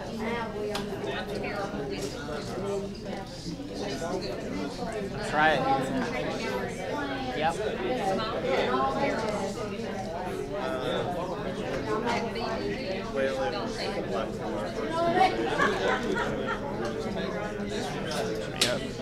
Hey. Okay. H-A-R-R-I. Oh. No, I don't want Josh out of the way. I was just going to tell you a couple of house cleaners. Good, how are you? Good. Glad to see you guys here. Yeah. It's a good experience. There were 2 or 3 Yeah, you do. people I mean, in the application that said something like to be determined as far as the location of your business. If you are competing for the Emory and Henry Award, the B Corporation that we talked to you about the beginning of the challenge, you have to tell us that before you turn in your business plan. Because those business plans are scored on startup, existing, expansion, and then it'll be scored on best business plan no, you were great. in I was that just gonna say you actually made it area. easier. And so you have to tell us that before we turn those business plans in. If you plan on being in that Glade. Do you have to have the exact address of where you're going to be within Glade or? No, you just have to specify that you are competing for that award. Okay? Okay. Love it. So the other thing that we discovered was number 15 was left out of the draw. So we have 1 through 14 and then 16, 17, and 18. So that's why we had to add another number. 15 was left out of the draw. So our next contestant, our next speaker. I was at one time. Yeah, he was at one time, was a business challenge contestant. he was a business challenge contestant one year and wasn't successful in winning. The next year he won the award, and he has gone on to have a great business, and he's going to talk to you all about what worked for him, what didn't work, how he used marketing to promote a business that, as I said, is in downtown Glade Springs. So, Stephen Kerr. Thank you, everybody. I'm going to be a little bit more casual than Josh was, but he pretty much, you know, kind of paved the way for how it works and why marketing is important. Like you guys, I was a contestant in 2016, and I have a custom clothing company. I have a company called Lavelle Manufacturing, and we are based in Glade Spring. So we do everything from custom jeans to leather handbags to accessories, etc. So you come in, it's a full process from start to finish, and that's kind of what I focus on as a business owner. Somebody once told me some of the best advice that I ever got was to not compare myself to other businesses. And I know that we all kind of get into that role where, like, well, they're doing really well, and why am I not doing well? You've got to get that out of your head. And the second part is create something that people relate to. So in my business, you know, I'm selling myself essentially. You're coming in, you're saying, I want a dress. So we go through the whole process with you from start to finish. You get to pick out your fabric, you get to go through the whole thing, and we're creating a relationship. So my business is a lot more hands-on than maybe some of your businesses are. So sitting in the seat that you guys are now in 2016, I was thinking, well, what is going to be my best way to market my business? And a lot of the questions that were asked tonight were very similar questions that I had. So you're on the right track. But a couple things that have helped me grow as a business person is relatability. And one of those things or platforms for me is Facebook. So I get annoying, but I post constantly behind the scenes things, updates of, you know, new products that are coming out. We do a lot of like private events. So we invite clients and new prospective clients to showings I've got a physical store in Glade Springs, so we'll do like a wine and cheese night where you can come in and see kind of stuff that we're working on, and people love that. They love being able to get to see things that not everybody else gets to. Another platform for me that works really well is Instagram. So most of my sales come from Instagram, believe it or not. And it's a video, like a 10-second video of, hey, we've got this going on and we're working on this, and you know, sometimes I sing a song and I'm silly, and you know, kind of what Josh said, make it relatable and funny, and people love that stuff. So those are two of my main money streams for me as far as social media. I've not been a big LinkedIn person. YouTube I get on every once in a while, but really it's Facebook and Instagram. So a couple other little things that I do to kind of bring in business is, like I said, we do private events. So I do 2 shows every year where we'll rent out a space, we'll cater it. It's a fun event. We'll do a big fashion show, and people love that. They're coming, they're getting dressed up, they've got an occasion to go to, and I get to kind of be selfish because it's what I want to do, but also it's a fun event for people to come to. So kind of creating things that are exciting, and kind of like what Josh said was, you know, throwing out like surprise things, you know, drawings and stuff like that. Whatever you have to do to engage people. But like I said, what I've felt that has helped me is like little funny videos and kind of the behind the scenes stuff. So we do a lot of custom clothing. So, you know, I might be working on a suit for a client, and I try to do at least an hour of social media every day. I know we don't always have an hour, but that's kind of what I have scheduled into my time, so that I don't forget to do the marketing that's important to run my business. It's kind of easy to, like, you know, crawl in your little hole and just work on what you have to do. But so I have to schedule things out. But kind of doing the behind the scenes stuff is really what works for me. What else? I don't know. So when you first started marketing, how how did you do everything? Well, okay, so I found for me, I actually have a marketing person who I've hired.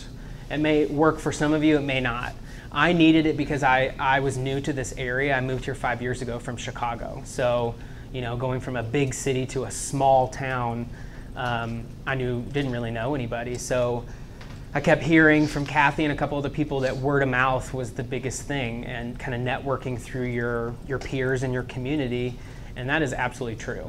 You know, being a part of Chamber of Commerce, being a part of stuff like this, talking to other people, other businesses who have been successful is the best way to kind of set yourself up for success. So I've tried all kinds of marketing. We've paid for ads. We paid for magazine spots. We paid for radio time. I didn't really feel like any of that stuff brought me business. I felt like it was kind of a waste of money. But the stuff that's free, like, you know, going on WCYB and talking about yourself, and going and, you know, Washington County newspaper, all those things are free, and all you have to do is just reach out to them. Most of the time they're looking for a good story. So my recommendation for you is, especially if you're a brand new business starting up, you had said something about how do you become a little bit, like, how do you get your brand out there and how do people become more aware about you? You need to create what is called like an elevator pitch. So, and just get really good about talking about yourself. It doesn't have to be condescending. It can just be, you know, like if somebody's out like, oh, what do you do? You know, if that 15 seconds of, well, I actually make these awesome baskets, and like we cater them to, you know, your style and whatever purpose and blah, blah, blah, blah, blah. People can engage in that, and you're selling them you. So, and that's relatable. People like that. So, yeah, I don't know. I've tried a bunch of different marketing techniques, and really the free stuff is really what's helped me. Go ahead. So I'm gonna lead you Go on ahead. here. So we Help were talking me. about platforms. Which platforms work best for you? I use Facebook, Instagram. MailChimp is awesome. It's free. They will walk you through it. I use Canva as well. So like anytime I do like a post that I want to post on Instagram, Facebook, whatever, Canva is really good to kind of design one little thing, and then you can fit it to whatever platform that you want to do. But what else? Really, it's Instagram and anything that has where I can show a video on or anything like that, because people just kind of want to see that. Go ahead. What do you do versus what your marketing person does? And how many hours do you have your marketing person work for you? And what's the situation they do versus what do you do? I do everything else. No, she is awesome. She's wonderful. I've tried a couple different people. But what she does is she works on the website, she works on all of the photography stuff, so all that stuff I just don't have time to do, and, other than run a business and be the face of the company. So I hire her anywhere between 30 and 60 hours a month, and she takes it home. She works on it and when she can, and then just kind of constantly sends me stuff. It's worth every penny, I will tell you. So she takes the photos. She takes the photos. Well, it just depends. I have a photographer that I have on call too, but I've kind of built a little team so that they're all freelancers. They've got their own big jobs and stuff too. So we just kind of work on things when I need it. But a lot of it is not in-house. A lot of it is they take it home and they do it and work on it and they send me stuff and I approve it. And yeah. And then do you post it to the channel? Do you say, no, that looks good, go ahead and post? I will approve it, and then they so my marketing gal does all of that. She is constantly updating my website. She's posting most of the stuff. There's another Hootsuite. Have you used Hootsuite? So there's another mainframe that is called Hootsuite where you can do posts. You can schedule out posts, especially if you don't have the time to do it. You can do like a week's worth of posts.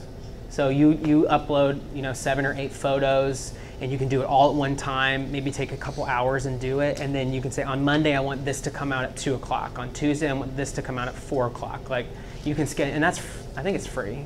I think the initial startup of it's free. But so you were saying you schedule about an hour a day for social media. So that's aside from what your marketer is doing. So yep. What is it that you're focusing that hour on? I do more of the behind the scenes stuff. So she'll do all of the Instagram posts and stuff to stay consistent, so that we're constantly trying to get new people finding us and all the hashtags and all that stuff that takes so much time. My job is to, kind of get on and interact with, current people who are on, clients, post live videos, stuff like that. Yeah. Go ahead. So, first, I think this is a really neat idea. I can't wait to go by the store. Yeah, come on. And I like it because it's sort of like the old-timey way of doing things. Very. You have your clothing tailor-made. Yeah.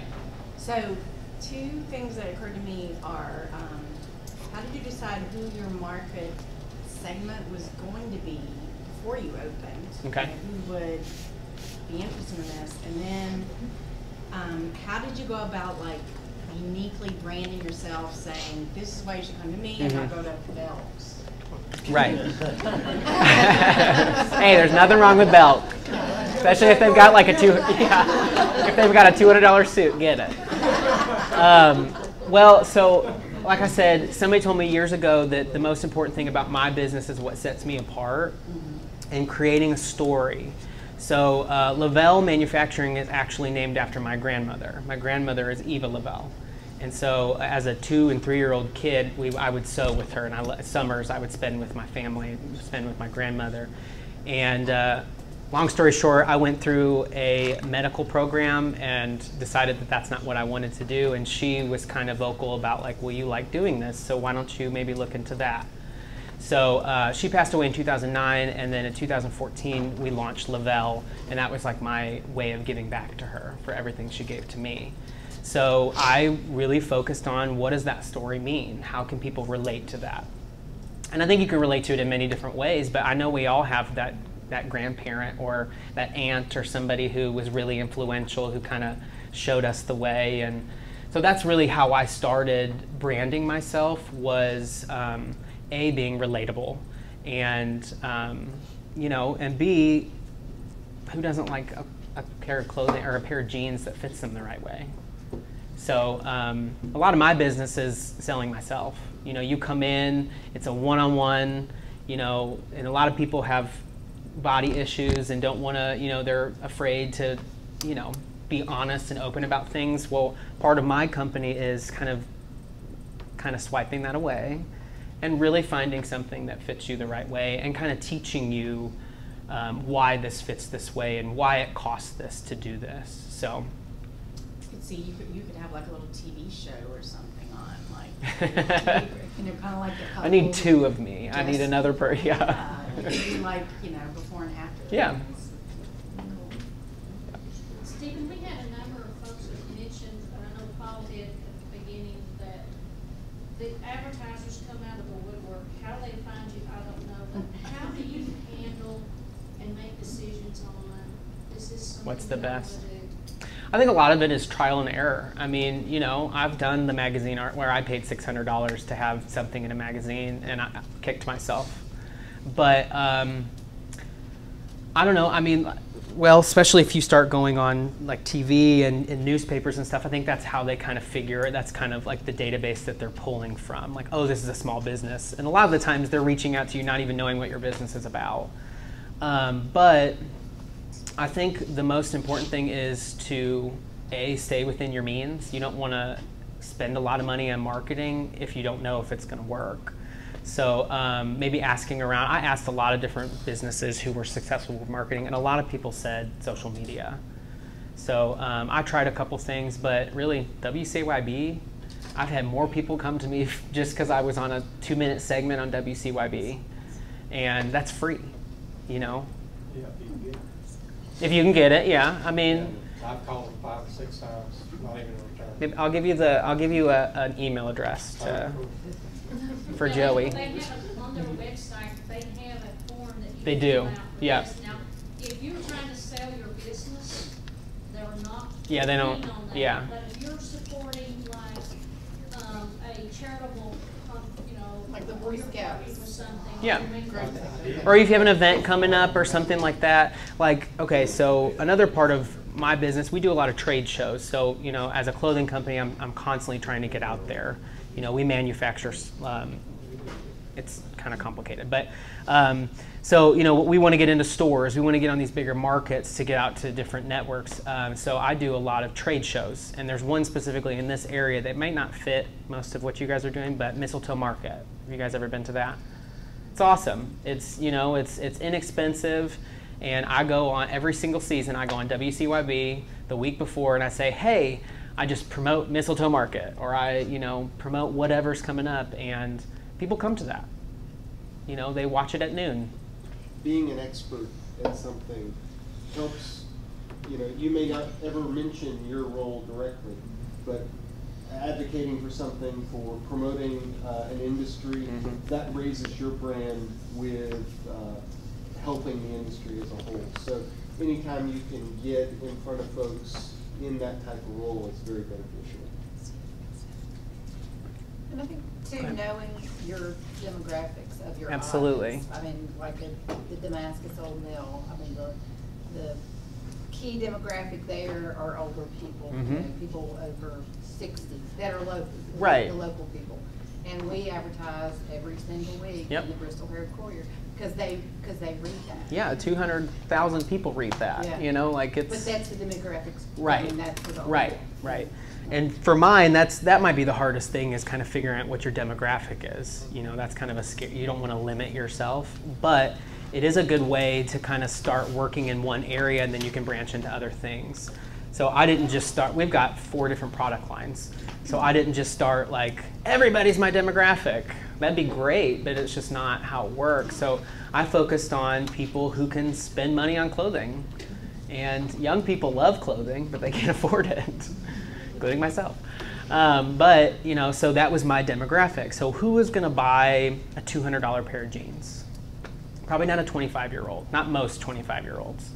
Somebody who's like in their 30s or 40s who can, you know, afford to look nice and who is investing in some pieces that fit them.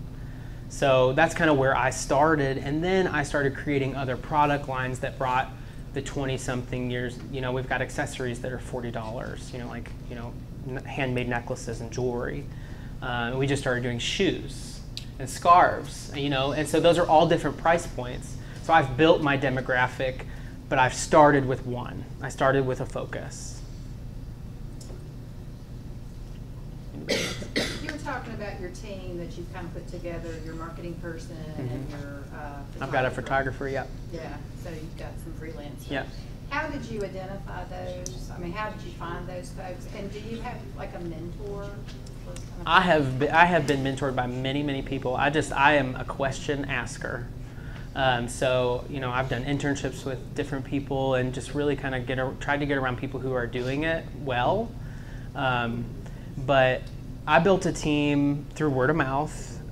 So I've got a hair and makeup artist, I've got a photographer, I've got a florist, I've got a marketing person. So just in case I need something, you know, we do photo shoots and all kinds of stuff. But a lot of it, we actually are on a Facebook networking group.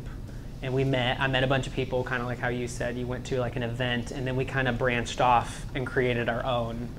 And so really just like getting involved in your community and asking people, do you know anybody who's doing this? Do you know any, you know? So do you barter? Do we trade? Oh yeah. I mean, that's the best part of being an artist. So, you know, and I know what everybody's worth. You know, a photographer is totally worth their time, and, you know, everybody who is working hard to collaborate with you. But yeah, most people are open to doing, you know, who doesn't want free clothes? I mean, I kind of so I'm making work for it though. Anybody else? His speech was a lot better than mine, but that's what has worked for me as a small business person. And I'm not perfect, but I'm constantly trying to figure out how to stay relevant. And really, I mean, the best way is face-to-face, and the easiest and the most free way to do that is through social media. I usually look a little better than this. I'm sorry, guys. Go ahead. I wanted you to talk just a little bit about this aspect of it, but you didn't stick to one market of people. When you hired those hairdressers and photographers and models and whatever, they come from all walks of life, all shapes and sizes, from all areas of the Tri-Cities, right? Yeah. So you don't limit yourself to people you already know. Right. So you just branch out to people that you don't. And I like to give people a shot, you know. It's an investment. They're investing in me too, and sometimes relationships work out and they don't work out. But yeah, I mean, I love collaboration. I think that's the best way to build and grow and learn. So you and Josh both mentioned spending a bunch of money on an ad that did nothing for you. And I guess I'm just thinking, you know, what's another one of these bright, shiny things that everybody says you should do that's been a total waste of time for you? Snapchat. Snapchat is pointless unless you're about 20 years old. I would just say you're going to get phone calls, especially if you're registered as a business. And everybody wants to sell you. The most recent thing that I've gotten that I feel like is a little waste of time, you might say it's not, is like listing my phone number and address in like the yellow pages. So I just don't, and they, you know, you have to, they charge you for that, right? They are dead. All that stuff is going online. So I feel like that is kind of a waste of money, especially when there's other things that are, you know, everybody has a phone and they're on it all day, you know, so go ahead. You're talking about people like trying to use your information. I keep getting calls from the Better Business Bureau. Have you? Yeah. I know that it's a thing. I know it's a thing. It is a thing. But I mean, they want me to pay for it. And just You're a small business. That's to get a bigger rating. Right. You're a small business, and I mean, especially your business is word of mouth, so I wouldn't worry about any of that stuff. Right now, like we have a Google ad. Yeah. And I've found people from California, from New York, when they type in gift baskets, I'm the only one right. that comes up. So Google's free. First one that comes up, so all that stuff is free, you know, and it's not that hard. I mean, most of it's connected to, it's all connected to each other now. Google owns everything. If you haven't done so already, claiming your Google business online. Oh yeah. And validating your business is probably one of those top things you can do. TripAdvisor. Yeah, TripAdvisor's good. Google is, I mean, Google Leads, Google, all that stuff. You know, I get people who come in, you know, they've never talked to me and they just show up at my store. I saw you, I researched, you know, local business in Glade. Why they're doing that, I don't know, but it's weird what that, you know, there's analytics about all that stuff. It's weird like how that works, but yeah. Do you have a listing on Virginia.org? I don't think I do, actually. Because that's free too. Yeah, it is free, yeah.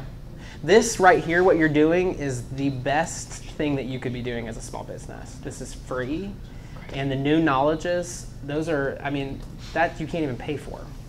So, you know, just kind of going to those classes and being a part of this is the best experience that you guys can get. Go ahead. I do want to share a couple of good experiences I had when I did. I started out doing newspaper ads, and I've gotten away from that, but I have had a LeBron James mint rookie card walk in my shop. I've had a 1958 Casper #1 graded about a 7 out of 10 walk in my shop. So there are good things. Do you have an antique store? Pardon? Do you have an antique store? It's Abington Emporium. Oh, okay. We have comics, we have cards, we have jewelry, knives, antiques, lots of stuff. Yeah, it does work for some businesses. It does. Sometimes it works and right. sometimes it doesn't. I mean, I feel like I wasted a lot of money, but since I've gotten a couple, 3, 4 good experiences, I got a good lower edition Spider-Man in good condition walk-in. So I would try the free stuff first. Exactly. My suggestion is trying the free stuff. And word of mouth. I mean, we're in a small area, so word of mouth means everything. And that's, you know, that's probably a minority having good things like that happen. That's right. Go ahead. You said, you know, Facebook and Instagram. Do you pay for like the boosts and things like I've that? done that, and some of it I've seen come back, and a lot of times I haven't. I don't really know what it's doing. So you can't track it? Well, I think you can. I think they do have some analytics that you can look at it. I have my marketing girl do all that stuff. What about like giveaways and things like that? Now, giveaways work. They do. And I do this on Instagram a lot. And it doesn't have to be expensive. Yeah. You know, you just kind of, you can go on, you can look up other people on Instagram who are doing similar things. I mean, you don't have to reinvent the wheel. You know, kind of find somebody who's like had a lot of success with, you know, followers and stuff. But like Josh said, you could have 10,000 followers and 2 of those people shop with you, you know? Do you think like the people that have like won the giveaways, have you found them to be like return customers, or you just I don't know. Like, you know what, it's been a great outreach? I've had a couple people who that has brought them to the website, and then they've purchased other things or referred it to other spots. And you know, I've also had people who shared it, and they've shared it with somebody who has bought something from me. Right. I mean, it's all about that outreach. Yeah. You just never know where it's going to go. Yeah. So, and that's free. Yeah. So it doesn't have to be an expensive giveaway, you know. I think the thing about paid advertisement is you have to know what your target market is. Mm-hmm. And you have to be sure that if you're going to pay the money for the ad, that it's got a tracker in it and it's going to reach that target market. Right. I've been doing business for a long time, and I've wasted a lot of money doing ads of all different kinds. And the thing that I would suggest when it comes to advertisement, paid advertisement, there's one word, and that's no. Or no thank you. Or no thank you. It's a little sweeter. You know, but there's like a inverse relationship between how pushy the offer Right, is right. and how valuable it's worth a shot. I mean, you know, you can set on Facebook specifically, you can set it at $1, you know, $1 a day, and you can do it for 7 days. And you can look and see where that's going. They'll give you the analytics of like, this reached 900 people, or this reached this amount of people. I have not found that it has been beneficial for me. Posting a video on Facebook, I mean, or live at specific times, that's been more beneficial to me. But I've tried it. I've done it. So where we do fine art exhibition and sales, we have an art opening coming up next Friday. Okay. From 7 to 9. So I'm starting into the run up with the publicity for that. Yeah. Like Monday, I get to go to Bristol for the noon show. Cool. Talk to President. Cool. And then on Wednesday, I'll be at Daytime Tri-Cities. Cool. So that's the best way to do it. Those are two completely different markets. But they hit a lot of people. Yeah. And you know, I have people come up to me on the street and say, "Oh, so you on the news That's right. today?" At 12. I mean, Yeah. what are you doing watching the news at 12? But they do. Yeah.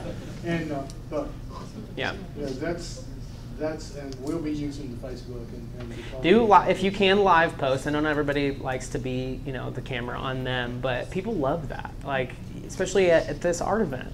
That way more people can join it, maybe because if they can't be there. But well, we've never there's too much for it's just me and Val. Yeah. So, you know, yeah. Things get a little overwhelming. I don't have a very robust team. You know, that's just the part of it. That takes time. Yep. Yeah. But, I'll mention one thing real quick about paid advertising on Facebook and other places. And I give the example of the Downtown Update Show. I don't think they spend $1 on advertising. Yeah. I kind of wanted them to, because I feel like they have more impact if they, and I think they would have, is that if you do decide to do some paid stuff, it's good because it's a controlled environment. You can control your message. You can change your message if it's not working. If you pump in 20 or 30, 40 bucks, 50 bucks, or however much you want to go, and you're like, this is doing nothing, you can just stop. Yeah, you can close it. An ad or a TV commercial, those things, once they're out, they're out. You pay the money and it's done. You can control it. And so a lot of it is audience too. I mentioned I owned a wedding video company for a while, and that was really good for me because I was willing to pay money because I could literally create a post and I could target. You know, if you have your relationship status on Facebook, right? I could literally target engaged females between the ages of 18 and 50 or whatever I thought was worthy, and then would get Lots of insight. Right. I wanted to finish something just now. But I targeted females because they were the ones who care about their wedding. Right. And want to see it go do well. So, right. He's just digging a bigger hole. Yeah. You're a stalker. You got the point. Go ahead. His wife in a private Facebook page. That's right. That's what he's up to. Is that on video? I'm back here now. He's a student. How do you feel about billboards? I've never done a billboard. I think if you do a billboard, you better be ready to be overwhelmed with business. So, if, you know, go ahead. There's options opening up for billboards too. Yeah. Like the billboards, Mm-hmm. you can do budgets as low as $10 a day. That's good. So I mean, there's options opening up too. Yeah. We have a very successful business in Addington, and she does really well with billboards. That's awesome. Who is it? Addington Olive. Oh yeah. Yep. Yeah. So, anybody else? I have a question about your business. You said you do like purses and stuff. Do you repair things? We can, but you know, most of the stuff that we do is all handmade. Because my favorite purse. A lot of women have their favorite purses. I know. Here's the problem with that: it could cost you a little bit more than maybe the purse is worth. Especially if it's leather, just because that's a lot of detail work. It's So. like a strap, you know. Oh yeah, I mean, you can definitely come in and bring it in. I can take a look at it. I'm gonna get your card before I go. Okay. But it was such a good purse. It kept all my husband's money. I couldn't wait for those. Lord. Anybody else? What's your age bracket for your shop? What is my age bracket? Well, we've got a couple different brands, but It's a man. I see, you know, mostly 30 up to 70, you know, so we don't discriminate. I try and make products that will bring every age in the door. But not children. We're working on that. We're doing some children's wear things, just a little bit at a time. Anybody else? At what point did you decide to relinquish some of your marketing duties to someone else? That's something that as I look through hopefully the next couple of years in our business growing, you kind of want to be able to start delegating some of this stuff out, and that's hard for me to try and figure out, especially if you're a little bit of a control freak. Yeah, You know, I understand that. You want your hands around everything, Yeah. but That's finding somebody who you can trust is the number one thing. And that's hard. It takes a while. But I realized the moment that I was like, okay, so I'm going to let this person take over. I didn't give her everything at one time. We've worked together for 3 years now. So she's proven herself to me. But that was the hard part, was, you know, stepping back and being like, okay, am I going to let her do this? You know, and not looking over her shoulder and stuff. And I let her fail a couple times. And then we learned, we talked about it, and she's fantastic. I'm not going to tell you who she is because you're not taking her from me. But she does. But it's the moment that you do, you will feel less stress. And that's part of being a business owner too, is being able to trust somebody else who believes in what you're doing. well, I'm kind of already at a point to where I feel like I need to let some stuff go. And it's just it's hard to. There's some local colleges, like you can reach out to, you know, communication students, or, you know, and a lot of these kids are getting ready to graduate and they're excited and they've not had a job yet. That's the perfect time to trial and error. Yeah. So they know how to use Facebook. They probably know a lot more than most of us do. They know how to use Snapchat. I don't. I forget all about it. They can do kind of flaky. Most of the time they'll do it for free for the first time. Yeah. You know, you can set up something where it's like, this is a trial thing. So. What is the name of that? Is it Appalachian Advertising Federation Association? What is that? It's not Appalachian, it's American, and they're an affiliate of American Advertising Federation. They're the local Washington County affiliates. Yeah.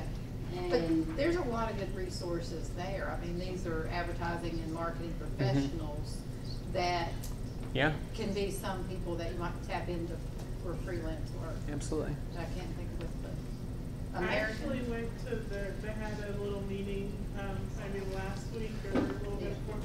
They let you go for the first time for free. There is a fee to be a part of it, but you can go for the first time with no charge. And so I actually spoke to, I think, 3 or 4 people that really I will benefit from them. So it's a good thing to free. You know, yeah, it's worth a shot, and then you can, you know, the least you could say is this didn't work for me. Yeah. So, yeah, awesome. Am I done? No, I'm just kidding. I'm almost finished writing back here, so you can't go till Okay. Anybody else have any questions? So how many years have you been doing this? I've had a custom clothing company for 12 years, but I launched Lavelle in 2000. We officially opened up a store in 2016. So. My favorite story is Stephen called. He won the business challenge that year, and he called and he said, you know, he said, I'm thinking about opening in my garage. I mean, in my basement. We bought a house. I'm thinking about opening in the basement. So what would, you know, would that hurt my, you know, business challenge winnings? And I said, yep. You have to open in a storefront. And he went, to get the money. And he went, okay then. And he opened the storefront, and it's been successful ever since, right? We're getting ready to celebrate 2 years in business. Yeah.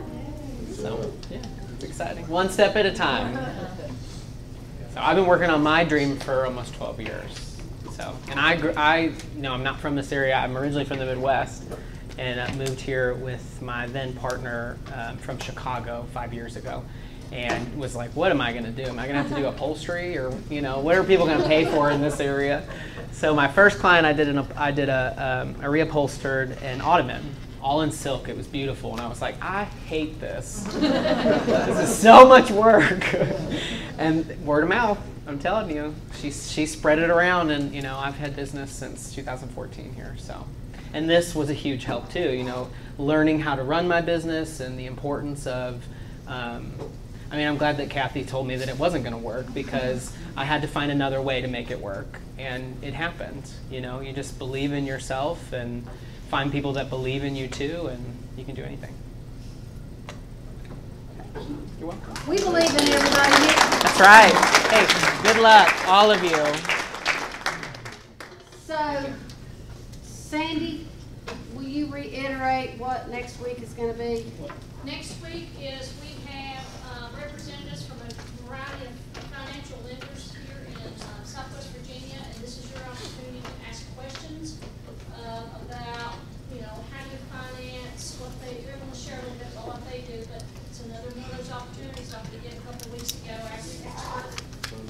Ask what these guys do when they're looking at applications and business plans. They'll ask them questions because they're looking at business plans every day. I know for us, we go a lot by your business, not only your plan, but your financial, how critical it is for you, like Cindy mentioned the other night, how you need to be prepared to show that cash flow, have your credit in order. So that will be next week. And then the last week is and your financial projections, you know, if you're working on those, hopefully you've got the business plan halfway completed, and you're working on your financial projections, because next week is when you have the opportunity to ask the experts about the financial projections that are going to be in your business plan. Okay? Okay, thank you very much, and we'll see you next week.